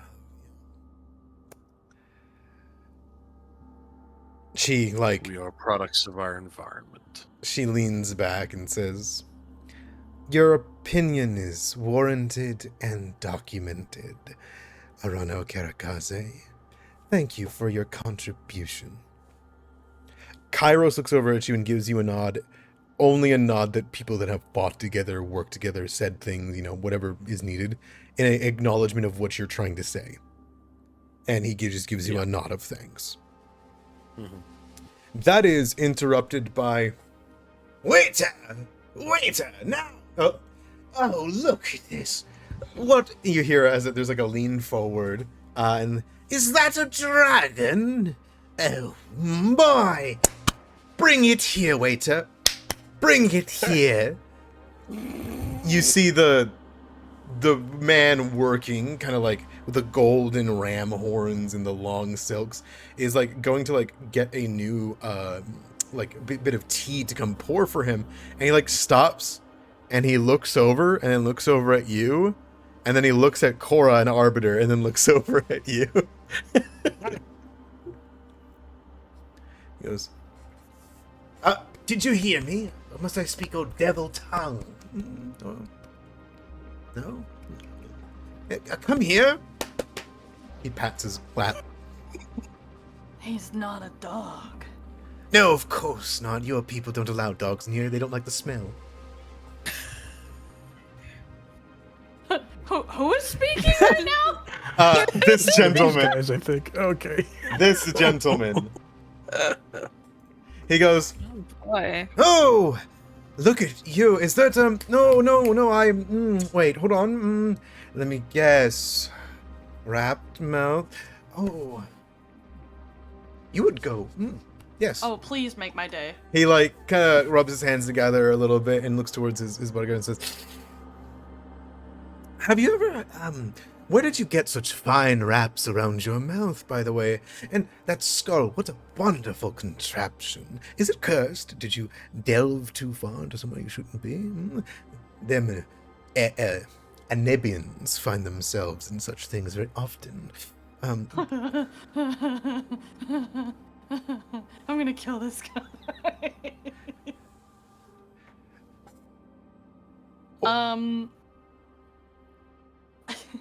He's, like, looking between you guys like, someone do something. Like, either come on my lap, little dragon, or who are you? What are you talking about? Well, I'm not gonna lie, this threw me off my whole fucking group. Yeah, I think in the momentary silence, Angelique would stand up and walk behind, like, to here and go, "Hey, then leave the doctor alone." "Oh, is that..." He kind of, like, leans forward and pops, like, some of his, he's clearly brought, to the hookah bar, his own pipe. And he will, like, lean forward and go, "Is that finally a sight for sore eyes. Come, you are welcome at my table. No horns, no tail."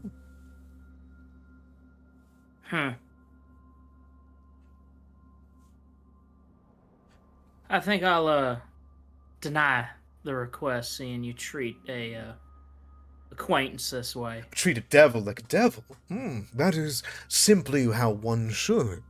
I have paid my way here. I have things to sell, and I am here waiting for the authorities. I have been wronged. My son has been I'm the authorities." She cuts, like, Cora cuts him off. "I'm the authorities.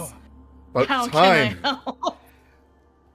The help has finally arrived. The help? He, like, puts his hands together and says, Oh, I'm gonna Hey. kill something. Takes a whiff takes a puff of the cigar. But are you talking to the fucking cops? "I'm aware, but I am a guest here. I have paid my dues, and I am a guest of one of your emporiums. Now, I have done a little bit of waiting, walking around, selling, doing what I usually do here. I have brought all sorts of treasures and trinkets into your jewel of the desert. But my son was kidnapped by your devil friends. Would you be so kind as to help me? As the other authority figure just stood there and stared at me. Uh-huh. Who is the other authority figure? Blackened armor, the symbols, the sword, the drill. I didn't even know if they were tieflings. Didn't seem like one to me. Didn't talk as much. Did you get a name, perhaps? In fact, do you have a name? Jerry Creighton. At your service. Fucking of course his name's There's Jerry. no way it's Jerry Creighton. This man Are you is kidding? not coming in here with this energy with a name like Jerry. This man is not real. This is Jim, and this is Jonathan. We are here visiting. Jonathan!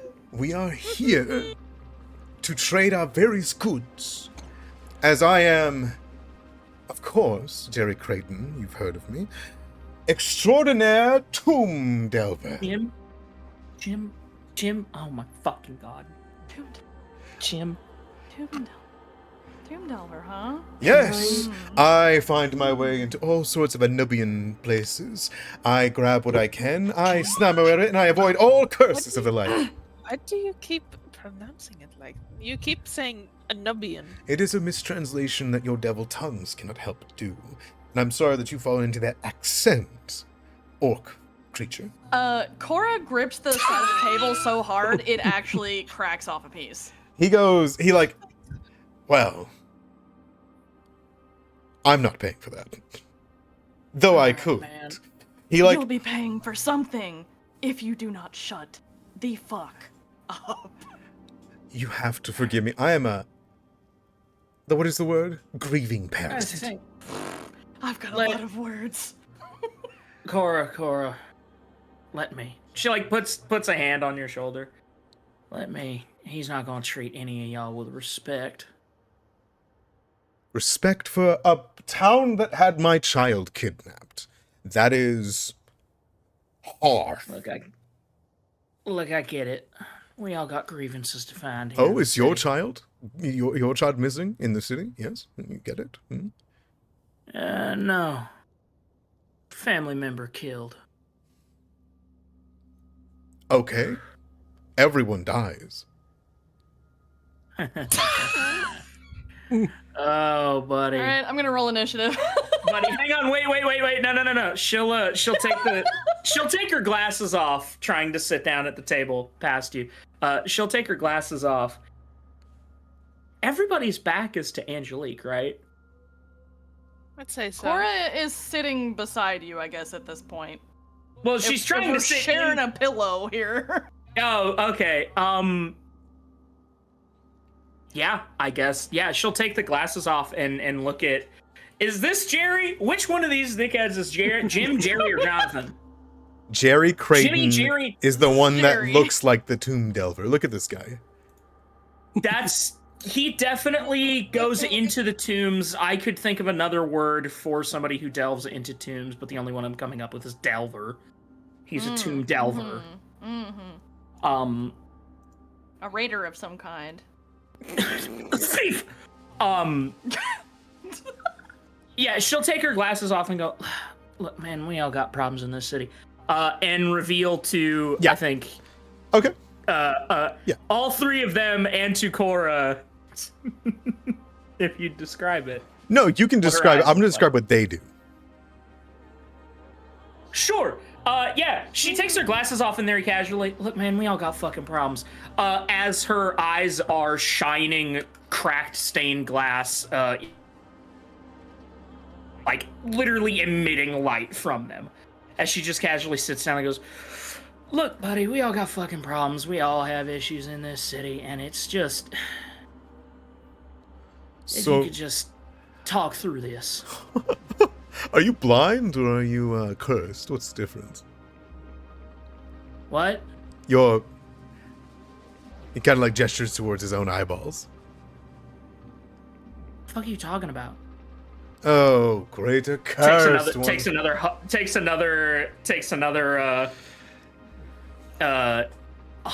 of the cigar, and then turns and looks at everybody else, revealing them to everybody else. What the fuck? What the fuck is he talking? What are you reacting for? Iris Is there like something on my falls a bit face? back. No, right. No, there's nothing wrong with your face. I've seen this before. Okay. My face? Oh, No, not your face. Your eyes. They're unusual. let me guess. Another reject human sent to the desert? What the fuck is anyone talking about? Can anybody got a mirror? What the fuck is on my face? What are you talking about? Nothing's Somebody got on a your mirror? face, but something's about to be on his. He, like, gets up at this point and says, I'm tired of talking. I'm entirely tired of talking. I want to find my son, and this was the last place he was at, and he was stolen from. Now, either you bring me my son back before tomorrow, or I will report this to the true authorities. See, I know the Sultana personally, and I will be going to her as soon as possible. Oh, please, we can go together. Oh? To discuss the bounty on my son? Sure. Bounty? I'm willing to put up a reward at this point. I am so desperate, and the authorities have done nothing. Yeah, you seem real distraught. Yeah, what's your son's Come name, by now. the way? John Creighton. John. Angelique just slowly puts the cigar. You said John? Yes. 6, 8. No, maybe he's 12. Brown hair? No. Oh, Huh. his mother's blonde. He's like 12 years old. Oh, okay, never mind. He's like 12. Do you even know how old you're? When is your son's birthday? Do you even know? Dude, you're so fucking old. Where's your family? I mean, what do you mean, like 12? He, like, waves his hand in the air. He's my son. That is what matters. I find my way into various dangerous goods, and I am selling them here. And I decided to bring him in with me because he was enamored by your city. And my trust in your guards, in your people, have found their way into darker alleys. I dare not think what is happening to my son, where he is being brought to, what is being done about this, and all I got was an armored fellow staring at me for 10 minutes straight while I told him of the story, and then he walked away. Cora kind of like tilts her head midway through his sentence because he used a very particular set of words there about selling artifacts, and she glances over to Arano. That sounded kind of like a confession to me. I don't know. What do you think?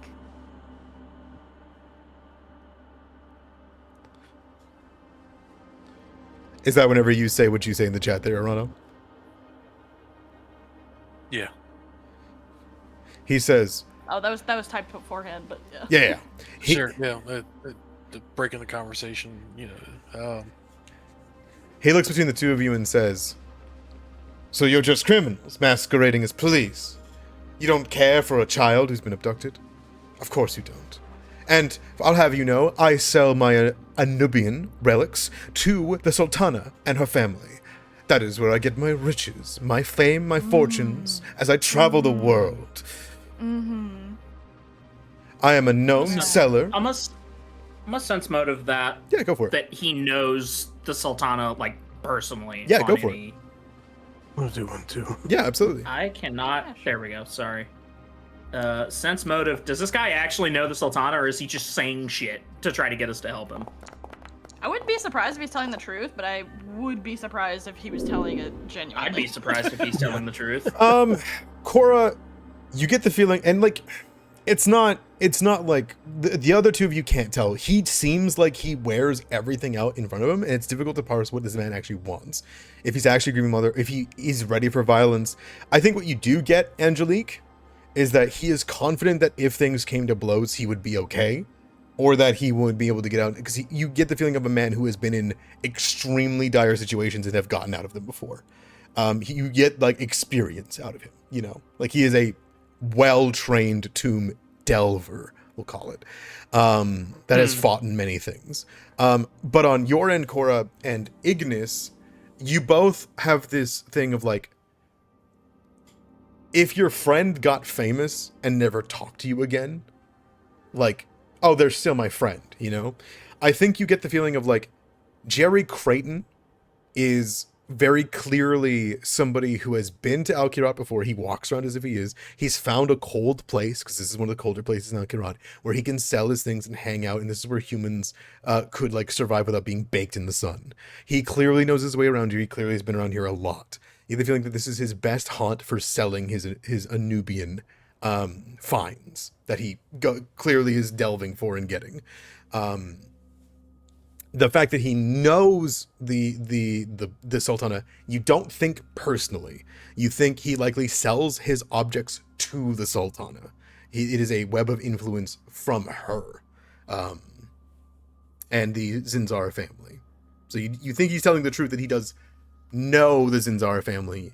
You get the feeling, though, that the Sultana maybe met him once and couldn't stomach him again, or just simply makes it a trade thing.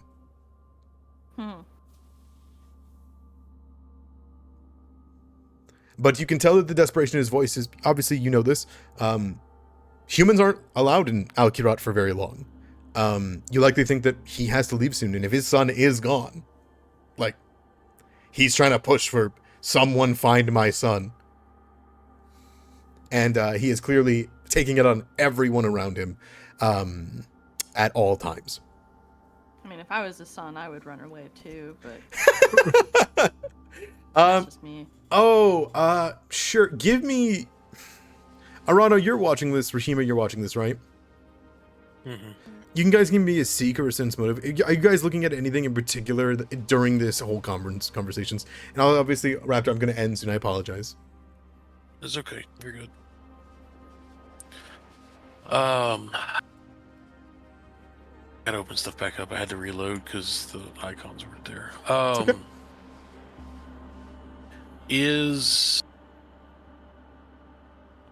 How can I phrase this? There's that.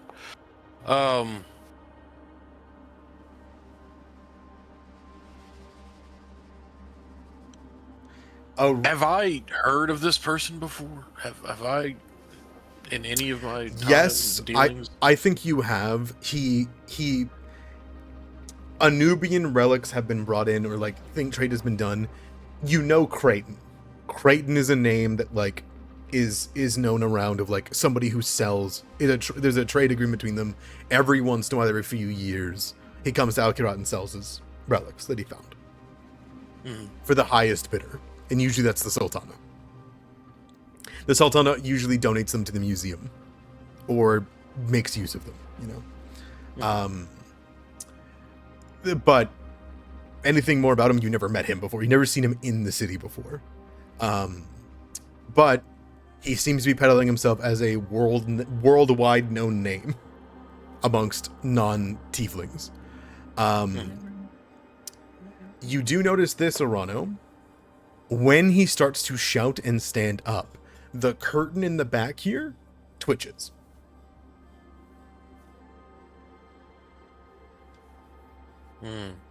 Okay. As there is a private room in the back.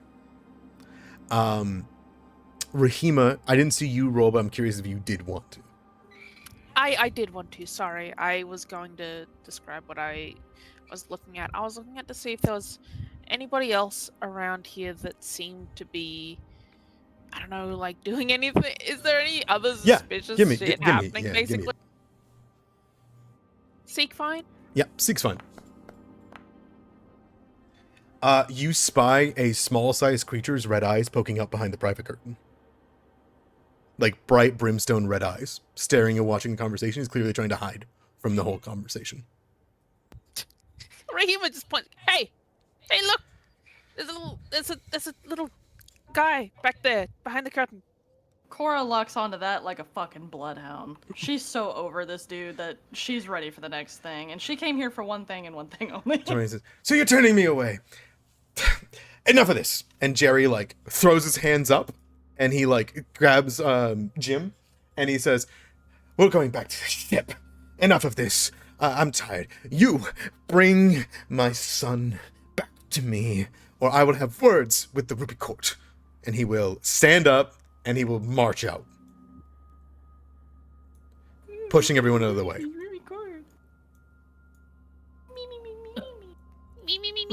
As soon as Rahima, you try to distract from the situation, he seems done, fed up.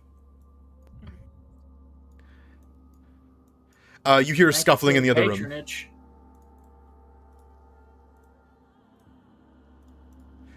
He says, "Go fuck yourself, reject human." You first, bitch. Anyway, I'm gonna pull back this curtain. Fuck is up with Reject? What is he talking about? He called me an orc creature. I don't even. He didn't have to add the last bit. That was what got me. You see the man here comes up and says, "That is the private chamber. It's been reserved." Eh. By who? I can check if you want, I can check. I'm sorry, I don't mean to be I've had a very long night. The last 3 nights he's been here, so I'm sorry for him. I can imagine. And Cora will actually tip him a gold. I'm so fucking sorry. You're hunting a fugitive. Oh, I'll be of help. Give me 1 second, and he'll like kneel down below the this bar and like check the mail. He says, Rumble Tomekeeper. Hey. Uh-huh. Sure. My left fucking boot. I'll camp up by the stairs in case the little shit tries to run. Yep, Cora's getting in there. You breach in, you see this beautiful chamber of everything's fresh, everything's ready, nothing's been used in here.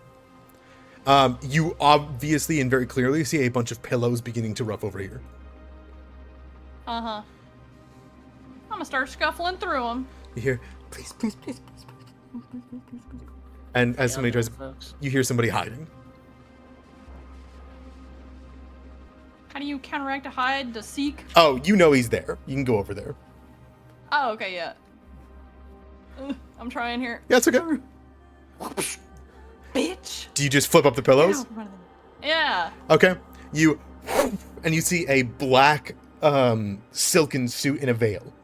And looking up with big bright red eyes is a young boy with What the hell? fresh shock horns, pale white skin, and blackened eyes. He goes, please don't take me to my dad. And that's where we come back next week. Your dad. Oh no, is this the kid? Oh, dude. Yippee. Oh, his kid wasn't taken. Dude, I'm adopting that kid. His father's a fucking prick. You've adopted a lizard, an orc, and now a whole child. A child. All My right. husband's gonna be pissed. All We leave right. for 1 day. 1 day. Got Jerry Creighton over here. I'll throw him on the sheets. We got Fucking Jim? Jerry. Jim, Jerry, and Jonathan, and his son John. That should count as child abuse of some kind. Honestly, it should. All right. Thank you guys for being here. I know we could have gone a little bit more, but I'm excited. Yeah, that's the human kid. The human kid of Jerry Creighton. Yeah, definitely. That's good art. Um, That's fucking good art. That's some good art right It there. is. Yeah. okay. Thank you guys so much for watching. Thank you guys so much for playing. Anything else before I end the stream? No. Okay. No. No worries at all. Well, I'll see you guys Bye-bye. next week. Excited for the mysteries at hand. And I mean, tomorrow the orcs are going to lead you to that great door. So who knows what that'll be.